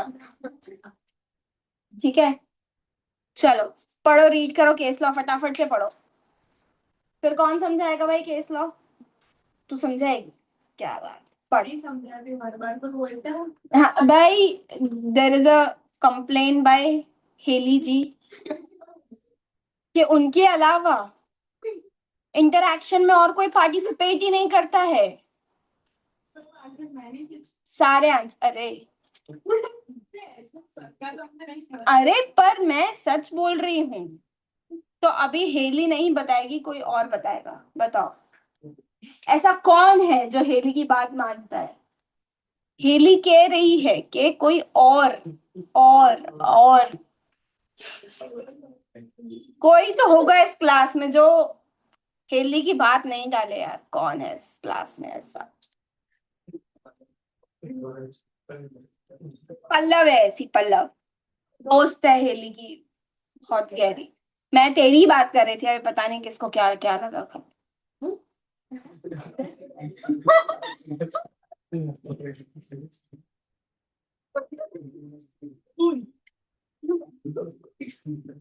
चल पल्लव बोल।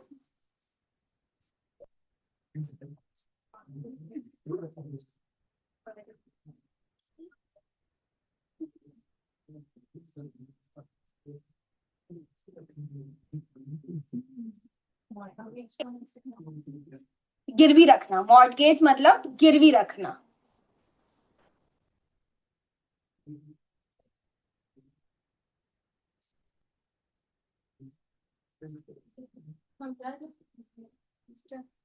पल्लव पल्लव समझाएगी। अपना गिरवी रख के 20,000 रुपए दिए। मिस्टर ए नहीं है भाई, मिस्टर डी। हाँ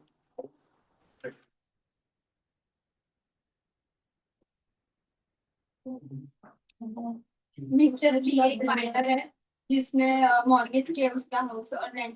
पल्लव से हेली कहाँ से आ गई भाई? पल्लव को बोलने दे।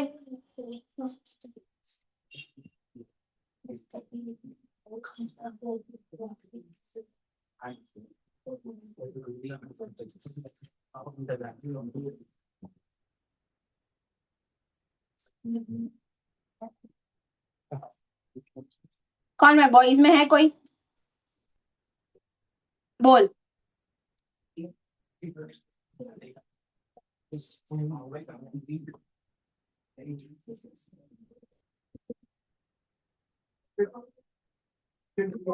सुनो भाई सुनो, स्टडी एक माइनर है जिसने अपना घर मॉर्गेज करा है 20,000 रुपीज के लिए मनी लेंडर को। तो उस मनी लेंडर ने उसको 8,000 रुपीज ही दिए। तो जो माइनर है मिस्टर डी, उसने एक केस फाइल करा for cancellation of contract. But वो तो वही चल पहले से ही वो कॉन्ट्रैक्ट वॉइड ही था। कॉन्ट्रैक्ट कैंसिल नहीं हो सकता। जो चीज एग्जिस्ट ही नहीं करती है उसको कैंसिल कैसे करोगे? कॉन्ट्रैक्ट एग्जिस्ट करता है? नहीं। क्यों नहीं करता है? क्योंकि कॉन्ट्रैक्ट माइनर के साथ हुआ है। तो जो चीज एग्जिस्ट ही नहीं करती आप उसको कैंसिल कैसे करवाओगे? ठीक है, तो मनी लेंडर ने उसको 8,000 रुपीज दिए, वो उसको वापस नहीं दे सकता। हाँ कुछ कोर्ट ने बोला तेरे को कुछ पे वे करने की जरूरत नहीं है। चल, no ratification after attaining majority. Ratification का मतलब क्या होता है? वो रैक्टिफिकेशन होता है। करेक्शन करने का मतलब होता है रैक्टिफाई करना। ये रैक्टी है, रैक्टिफिकेशन। रैक्टिफाई का मतलब होता है अप्रूवल देना। ठीक है, और वो भी बैक डेटेड जाके अप्रूवल देना, बैक डेटेड जाके, मतलब एक चीज हो चुकी है, जो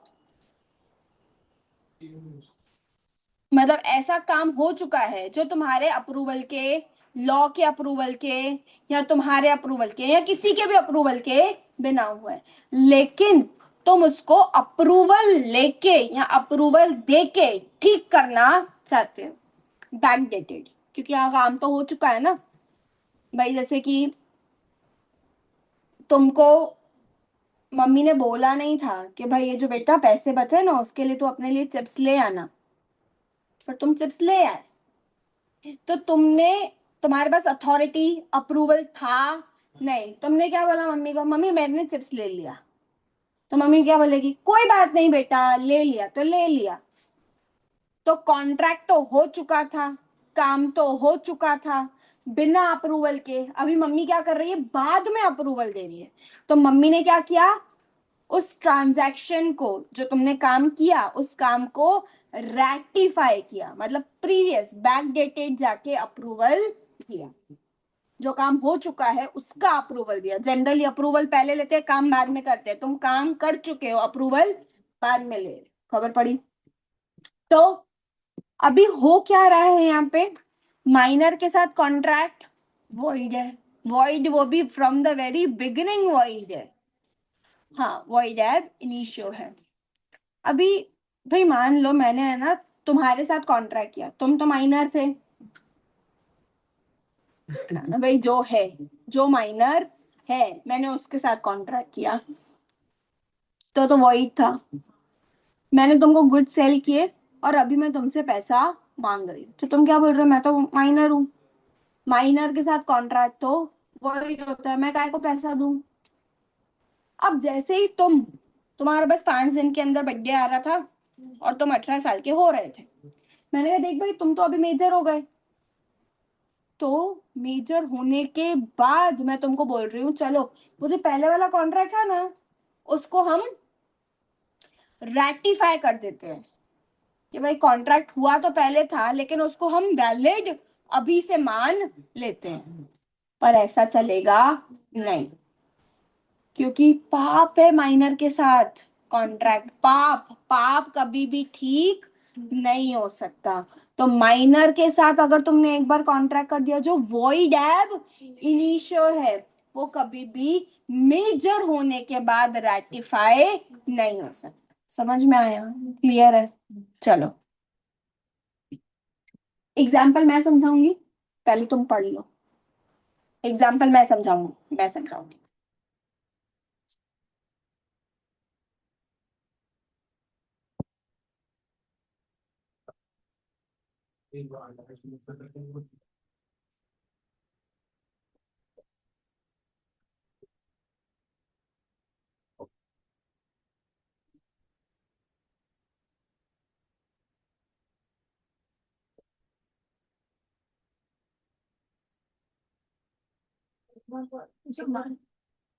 हाँ क्या बोल? वो जो माइनर जो है कॉन्ट्रैक्ट, अगर वो मेजर हो जाए उसके बाद वो अग्री करता है, क्यों करना चाहे फिर भी नहीं कर सकता। नया कॉन्ट्रैक्ट करो, रेक्टिफिकेशन नहीं हो सकता, नया कॉन्ट्रैक्ट करो। ये एग्जांपल है, उसमें जो नई प्रॉमिसरी नोट बने हैं, तो वो भी वॉइड कैसे हो सकता बता रही हूँ। देखो प्रोमिसरी नोट समझते हो तुम लोग, क्या होता है? है? मेकर बना है वो जो उसको मेकर बनाता है, पे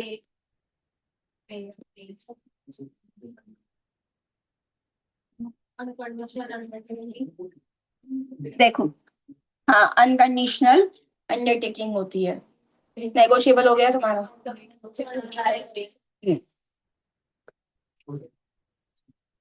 अच्छा विक्रम सर, नेगोशिएबल पहुंच गए, एलएलपी हो गया, पार्टनरशिप भी हो गया, बाद में लेंगे। तो अनकंडीशनल अंडरटेकिंग मतलब प्रॉमिस, प्रॉमिसरी नोट के अंदर अनकंडीशनल मतलब कोई भी कंडीशन अटैच्ड नहीं होनी चाहिए। तुम वादा, पक्का वादा दो कि तुम पैसा दोगे, ठीक है। अब उसके अंदर दो पार्टीज होती है, एक होता है मेकर जो प्रॉमिसरी नोट लिख के तुमको दे रहा है, बेसिकली जो तुमको वादा दे रहा है कि हाँ मैं पैसा दूंगा, उसको हम क्या बोलते हैं, गिकर। और जिसको वादा मिल रहा है कि भाई फ्यूचर में पैसा मिलेगा, उसको हम क्या बोलेंगे, पे। ये दो पार्टीज होती हैं। अब हमारे एग्जाम्पल में ये जो मेकर है वो कौन है, माइनर है। तो से फॉर एग्जाम्पल हेली प्रॉमिसरी नोट लिख के दे कि मैम आज जो आपने गुड्स दिए ना मेरे को, उसके सामने मैं आपको प्रॉमिस देती हूँ कि 3 मंथ्स के बाद इस तारीख पे मैं आपको पेमेंट करूंगी। ठीक है, अब हुआ तो ये भी एक कॉन्ट्रैक्ट ही लिखित में कि भाई मैंने गुड्स दी है और उसके सामने ये मेरे को 3 महीने के बाद पैसा देगी। तो ये कॉन्ट्रैक्ट तो क्या हो गया, वॉइड एब इनिशियो हो गया। और माइनर कभी भी पर्सनली लायबल किसी भी चीज के लिए नहीं हो सकता, तो ये कॉन्ट्रैक्ट तो वॉइड एब इनिशियो है। अब मान लो कि ये कुछ टाइम के बाद मेजर हो गई, तो मैं इसको बोलती हूँ कि तू मेरे को नया प्रॉमिसरी नोट लिख के दे। ये वाले प्रॉमिसरी नोट के बेसिस पे तू मेरे को नया प्रॉमिसरी नोट लिख के दे। अब जब ये मेरे को 1 साल के बाद या 7-8 मंथ के बाद नया प्रॉमिसरी नोट लिख के दे, तो क्या लिखेगी कि आज जो आपने मेरे को गुड्स दिए हैं, क्योंकि आज तो मैंने कोई गुड्स दिए ही नहीं है, तो ये क्या लिखेगी, आई प्रॉमिस टू पे यू 50,000 रुपीज फॉर वॉट। तू मेरे को 50,000 देने का वादा कर रही है, पर मैंने तेरे को क्या दिया है जो तू मेरे को 50,000 देगी। तो ये वाला प्रोमिसरी नोट इनवैलिड हो गया। क्यों, क्योंकि यहाँ पे कंसिडरेशन ही नहीं था। पुराने वाले में कंसिडरेशन तो था, पर ये बच्ची थी, इसीलिए इनवैलिड। समझ में आया, अभी समझ में आया। चलो, so X, a minor, makes a promissory note in favor of Y on attaining majority. He cannot ratify it. Why? Because he makes a new promissory note in place of old one. Here the new promissory note which he executed is also void for being without consideration. Clear है? चलो, इसके बाद क्या है, minor can be a beneficiary. भाई सारे benefits तुम ले सकते हो, कोई दिक्कत नहीं है, मजे ही मजे तुम्हारी जिंदगी में, कोई दिक्कत नहीं है। तुम पे लाइबिलिटी की आंच हम आने नहीं देंगे। तुम्हारे को बेनिफिट्स कॉन्ट्रैक्ट में से जितने मिलते हैं सारे के सारे तुम क्लेम कर सकते हो। पार्टनरशिप में भी तुम पढ़ोगे, minor can not be a minor partner, क्योंकि पार्टनर बनने के लिए तो पार्टनरशिप अग्रीमेंट करना पड़ेगा ना। तो माइनर के साथ कॉन्ट्रैक्ट तो गलत गलत गलत, पाप है पाप। पर अगर सारे सारे ऑल पार्टनर्स अग्री करते हैं कि अरे भाई अपना प्यारा बच्चा है, इसको पार्टनर ओनली फॉर बेनिफिट्स बनाते हैं, पार्टनर ओनली फॉर बेनिफिट्स बनाते तो रहेगा ना, उसमें से 1% तेरा, लेकिन लॉस होएगा ना हमारा। तेरे बच्चे, मासूम बच्चे से लॉस की भरपाई करवाएंगे हम, शिव शिव शिव शिव, ऐसा होने नहीं देंगे। तो तेरे ऊपर लाइबिलिटी की आंच नहीं आएगी, लेकिन फायदा होता है ना, तो भाई तेरा उसमें हिस्सा जरूर होगा। तो माइनर इन अ वे तो पार्टनर नहीं बन सकता, पर अगर पार्टनर सिर्फ बेनिफिट्स के लिए बना रहे हैं सारे पार्टनर्स का कंसर्न लेके, तो कोई दिक्कत नहीं। अरे मान लो ऐसा अग्रीमेंट किया कि भाई इस चुन्नू उन्नू को अपने 1% देंगे, पर फिर बाद में तुमने ना बोल दिया कि नहीं भाई माइनर के साथ कॉन्ट्रैक्ट तो वही है, नहीं देंगे हम तेरे को, तो चुन्नू मुन्नू केस फाइल कर सकता है और अपने प्रॉफिट का शेयर रिकवर कर सकता है। समझ में आया, क्लियर है? उसी तरीके से अभी हमने देखा कि भाई प्रॉमिसरी नोट के अंदर एक कौन होता है, मेकर, और दूसरा कौन होता है, तो भाई जो माइनर है ना, मेकर नहीं बन सकता, क्योंकि जब तुम मेकर बनते हो ना, तुम्हारे ऊपर लाइबिलिटी आती है कि मैं पैसा दूंगा। पेई के बेनिफिट्स होते हैं, उसको पैसा मिल रहा है, उसको बेनिफिट मिल रहा है, तो पेई जो है वो माइनर हो सकता है, लेकिन वो मेकर। क्लियर है? क्लियर है? क्लियर है? नहीं है क्लियर? चलो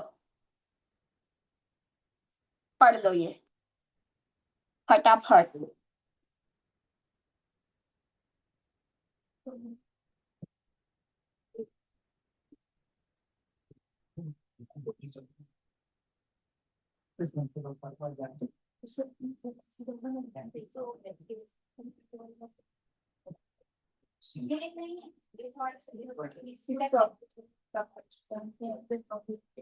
हाँ तो वही तो बोला ना, तारीख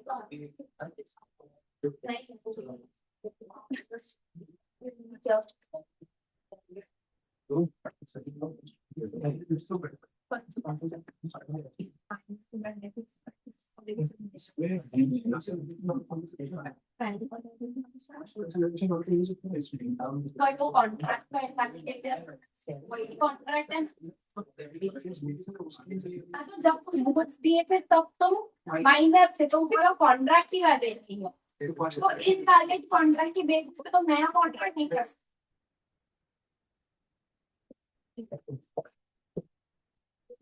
चलो, minor can always plead. Plead का मतलब क्या होता है? भीख मांगना, रिक्वेस्ट करना। Minor can always plead his minority. भाई मान लो, क्या नाम है तेरा? धैर्य। माइनर है ना? धैर्य को मेरे साथ कॉन्ट्रैक्ट करना था, ठीक है। अब धैर्य ने पूरी तरीके से झूठ बोला, पूरी तरीके से झूठ बोला कि मैं मेजर हूँ। सारे फेक डॉक्यूमेंट्स दिखाए, फेक बर्थ सर्टिफिकेट दिखाया कि देखो देखो देखो देखो मैं तो मेजर हूँ। मेरे साथ कॉन्ट्रैक्ट करने में आपको कोई दिक्कत नहीं आएगी। तो इससे पहले झूठ बोला अपनी एज का और मेरे साथ कॉन्ट्रैक्ट में एंटर कर लिया। अब जब पैसे देने की बारी आई ना, उससे बोला मैं तो माइनर हूँ, मैं कुछ कर सकती हूँ। फिर भी मैंने ट्राई किया, कोर्ट में केस फाइल किया कि शायद कोर्ट मेरी बात सुन ले। कोर्ट के कटघरे में खड़े रह के ये बोलते हैं मैं माइनर हूं। तो what he did, he plead his minority. इसने कोर्ट को रिक्वेस्ट किया, भीख मांगा कि भाई माइनर के साथ कॉन्ट्रैक्ट वॉइड एब इनिशियो होता है। मैं कोई भी कांड करूं, मैं कितना ही झूठ बोलूं, मैं हमेशा अपनी माइनॉरिटी की भीख मांग सकता हूं। मैंने कितने ही पाप क्यों नहीं किए हो, झूठ बोल बोल के, या कितने ही पाप करवाए क्यों ना हो झूठ बोल के, तुम मेरा कुछ बिगाड़ नहीं सकते। मैं माइनर हूं बस। वो हर बार कोर्ट के आगे बोल सकते हैं मैं माइनर हूं। इसको बोलते हैं minor can always plead his minority even if he made false or he did misrepresentation while entering into a contract that he is a major। समझ में आया? खबर पड़ी? चलो पढ़ो।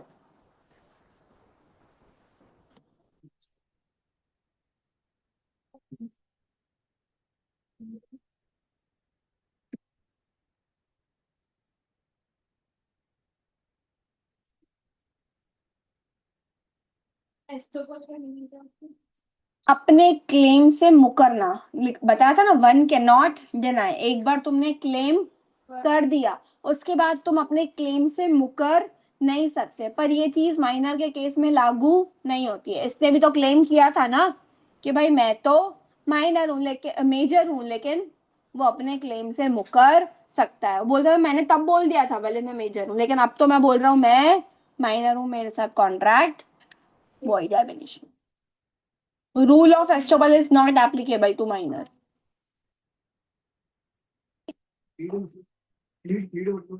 Request.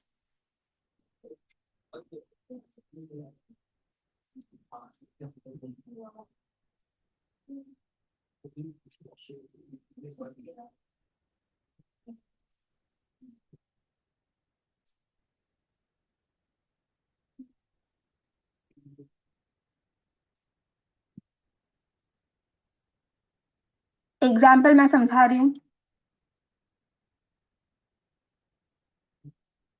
कॉन्सेप्ट पढ़ लिया। देखो भाई, मान लो किसी माइनर ने ना झूठ बोल के कहीं से लोन लिया है, ठीक है, झूठ बोल के, हाँ, फॉल्स रिप्रेजेंटेशन देके कि भाई मैं तो मेजर हूँ तो मेरे को तुम लोन दे सकते हो, ठीक है। अब जब ये रीपे करने की बारी आई तो वो क्या बोल रहा है, मैं तो माइनर हूँ, ठीक है। तो सामने वाला अगर कोर्ट में जाके केस फाइल करे कि भाई मेरे को अमाउंट रिकवर करवा के दो, तो कोर्ट पता है क्या चेक करेगा कि माइनर के पास जो लोन का अमाउंट आया था क्या वो उसे यूज किया है। अगर उसने वो अमाउंट यूज नहीं किया होगा ना, तो कोर्ट माइनर को डायरेक्ट करेगी कि जो तेरे पास पैसा पड़ा हुआ है वो तू वापस से बैंक को दे दे, ठीक है। लेकिन अगर माइनर ने वो अमाउंट यूज कर दिया है तो भाई बैंक तुम अपना पैसा भूल जाओ। If the amount is kept unused, तो माइनर को इंस्ट्रक्शन दिए जाएंगे कि अमाउंट को वापस वैसा का वैसा कर दो, वापस कर दो। लेकिन अगर यूज हो चुका है तो minor can not be held personally liable. तो अब यूज हो चुका है तो बैंक तो अपना पैसा भूल जा, खत्म बात, पत गई, कुछ नहीं मिलेगा तेरे को, ठीक है। अभी पढ़ो।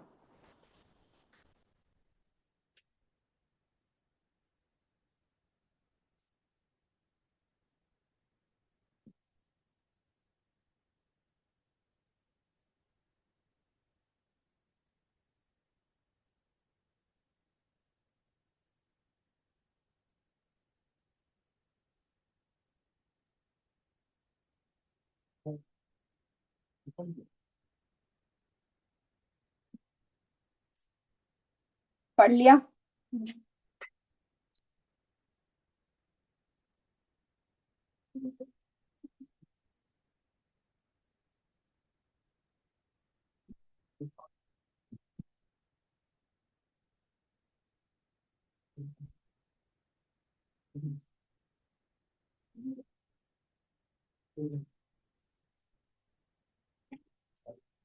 आगे बढ़े, पढ़ा, कोई doubt?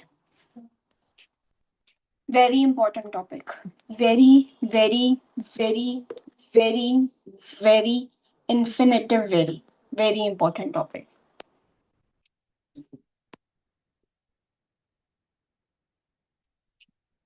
Liability for necessaries.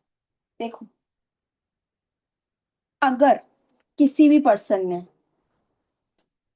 Minor को नेसेसरी गुड्स सप्लाई किए हैं, नेसेसरी गुड्स मतलब जो जीवन जीने के लिए जरूरी चीजें होती है, जैसे खाना हो गया, कपड़े हो गया, एजुकेशन फीस हो गया, अगर उसके घर में किसी की डेथ हो गई है तो जो अंतिम क्रियाक्रम होता है उसके पैसे, फ्यूनरल एक्सपेंसेस जिसको हम बोलते हैं, वो करवाना है, ठीक है। पढ़ाई करने के लिए अगर कुछ सप्लीमेंट्स चाहिए, ठीक है, स्टेशनरी आइटम्स हो गई, मेडिकल एक्सपेंसेस हो गया, ठीक है। तो ये सारी चीजें क्या है, नेसेसरी है, जीवन जीने के लिए जरूरी है।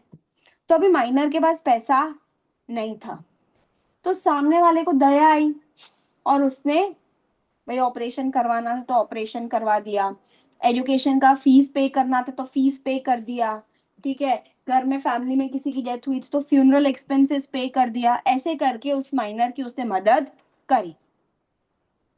अब क्वेश्चन ये आता है कि जिसने ऐसी मदद करी है क्या वो उस एक्सपेंस का कॉम्पेंसेशन माइनर से मांग सकता है कि नहीं? तो भाई हमारा जो बेसिक रूल है ना, क्या है basic rule, minor personally liable नहीं होता। तो यहां पर भी माइनर पर्सनली लायबल नहीं होगा।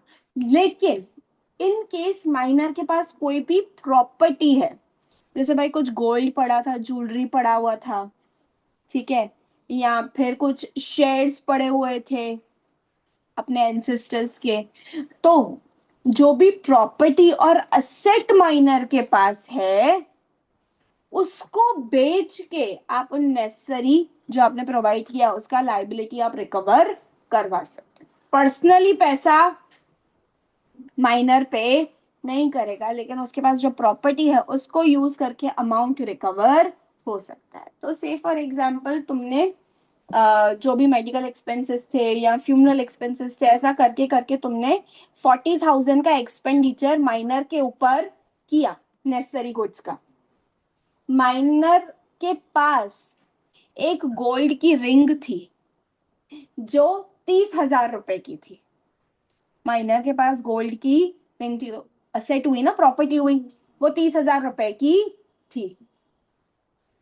अब तुम 30,000 बेच के इस लाइबिलिटी को रिकवर करवा सकते हो। तुमने खर्चा भले 40 या 50 बोले थे ना, कितने बोले थे, 40, तुमने खर्चा किया था 40,000 का, लेकिन तुम रिकवर कितना ही करवा पाओगे, जितना असेट माइनर के पास है। असेट था 30,000 का, सिर्फ और सिर्फ 30,000 ही रिकवर हो सकते हैं, उससे ज्यादा नहीं हो पाएंगे, बाकी का भूल जाओ। समझ में आया? क्लियर है?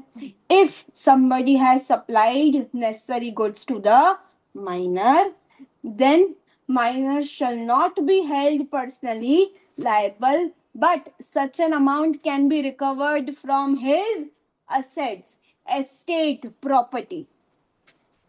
क्लियर है? बट कंडीशंस है इसके अंदर। अब भाई मान लो वो जो नेसेसरी गुड्स तुम दे रहे हो ना, वो माइनर के पास ऑलरेडी थी। जैसे कि नेसेसरी गुड्स में माइनर के पास स्टेशनरी आइटम्स ऑलरेडी थी, तुम वापस से और स्टेशनरी दिलवा रहे हो। माइनर की स्कूल में फीस पे करी हुई थी, तुम वापस से उसको पैसे दे रहे हो कि जा तू कल स्कूल में फीस भर के आना, तो उसको तुम वैलिड मानोगे नहीं, उसकी भरपाई तुम करवा नहीं सकते।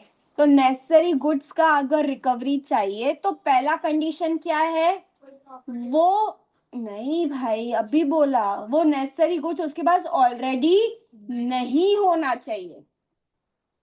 उसके पास वो नेसेसरी गुड्स ऑलरेडी है, तो वापस से काय को सप्लाई कर रहे हो, ठीक है, तो वो ऑलरेडी होना नहीं चाहिए। दूसरा, जो गुड्स तुम उसको दे रहे हो ना, वो लग्जरी नहीं होना चाहिए, वो क्या होना चाहिए, नेसेसरी होना चाहिए।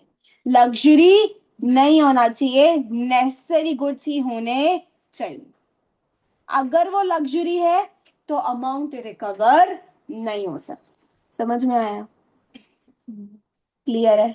भाई तुमको ऑपरेशन करवाना था तो बाजू में कोई डिसेंट हॉस्पिटल भी तो थी ना, इतनी बड़ी हॉस्पिटल में क्यों लेके जाने की जरूरत है? जनरल वार्ड में भी तो वो स्टे कर सकता था ना, तुमको उसको प्राइवेट रूम क्यों दिलवाना था? तो जब तुम किसी को प्राइवेट रूम दिलवाते हो या बहुत बड़ी हॉस्पिटल में ले जाते हो, तो वो लग्जरी मानी जाएगी। तुमको मेडिकल ट्रीटमेंट करवाना है, मेडिकल ट्रीटमेंट इज नेसेसरी। उसको एक बहुत हाई फाई प्रॉपर्टी में मेडिकल ट्रीटमेंट करवाना, पर्सनल रूम में ट्रीटमेंट करवाना, वो लग्जरी में आता है। समझ में? तो वो तुम रिकवर नहीं करवा पाओगे। लेकिन हाँ, ऑपरेशन का खर्चा तुमने दिया था किसी भी नॉर्मल छोटी मोटी हॉस्पिटल में कि इंसान ठीक हो जाए, तो वो नेसेसरी है, उसका पैसा तुम रिकवर करवा सकते। समझ में आया? क्लियर है? क्या पढ़ा? किसी ने नेसेसरी गुड्स दिए है तो माइनर पर्सन लायबल होगा नहीं, उसका प्रॉपर्टी असेट एस्टेट लायबल होगा यस। अब अगर तुम इसके अंदर अपना पैसा रिकवर करवाना चाहते हो तो वो गुड्स उसके पास ऑलरेडी होने चाहिए नहीं। क्या वो गुड्स लग्जरी हो सकते हैं नहीं। समझ में आया? फटाफट रीड करो, और इतना ही रखते हैं आज के लिए। या फिर इसके बाद क्या है, कॉन्ट्रैक्ट बाय गार्डियन नहीं, इंसॉल्वेंसी और पार्टनरशिप कर लेते, छोटे 5 मिनट में 2 मिनट में हो जाएंगे, पढ़ लो पहले खाली।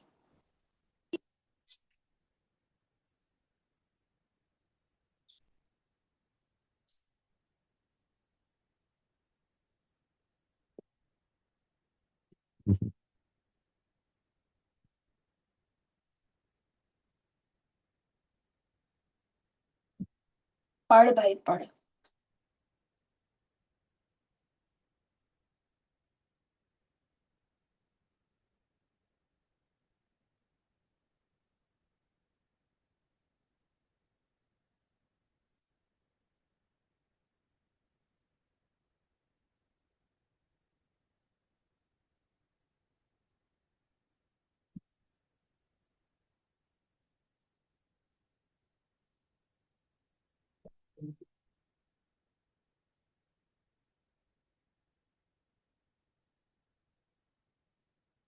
पढ़ पढ़ पढ़ पढ़।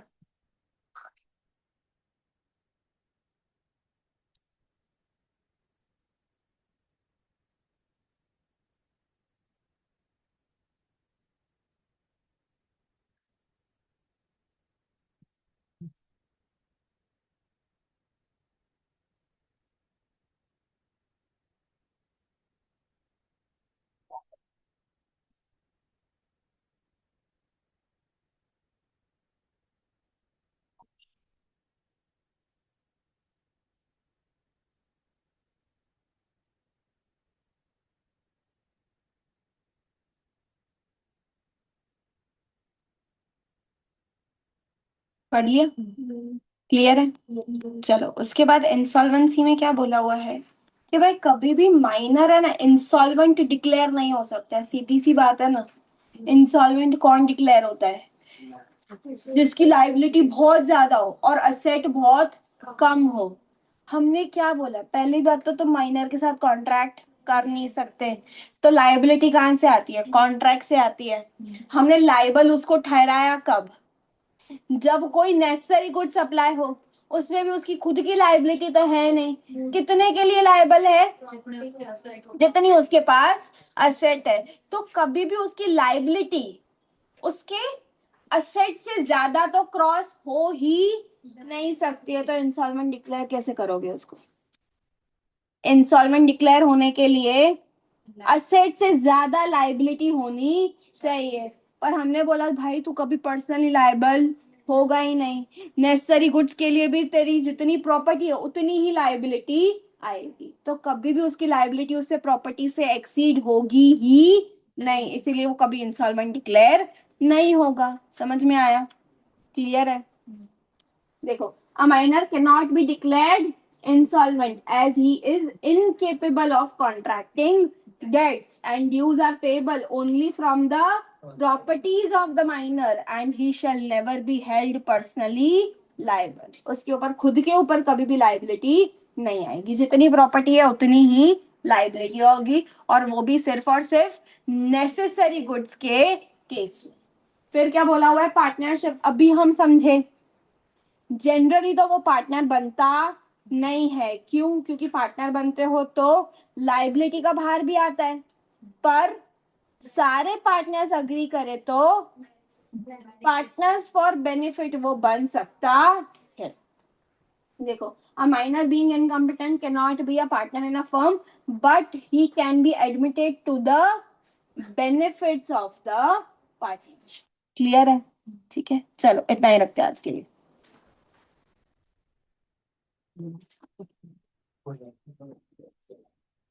हमारे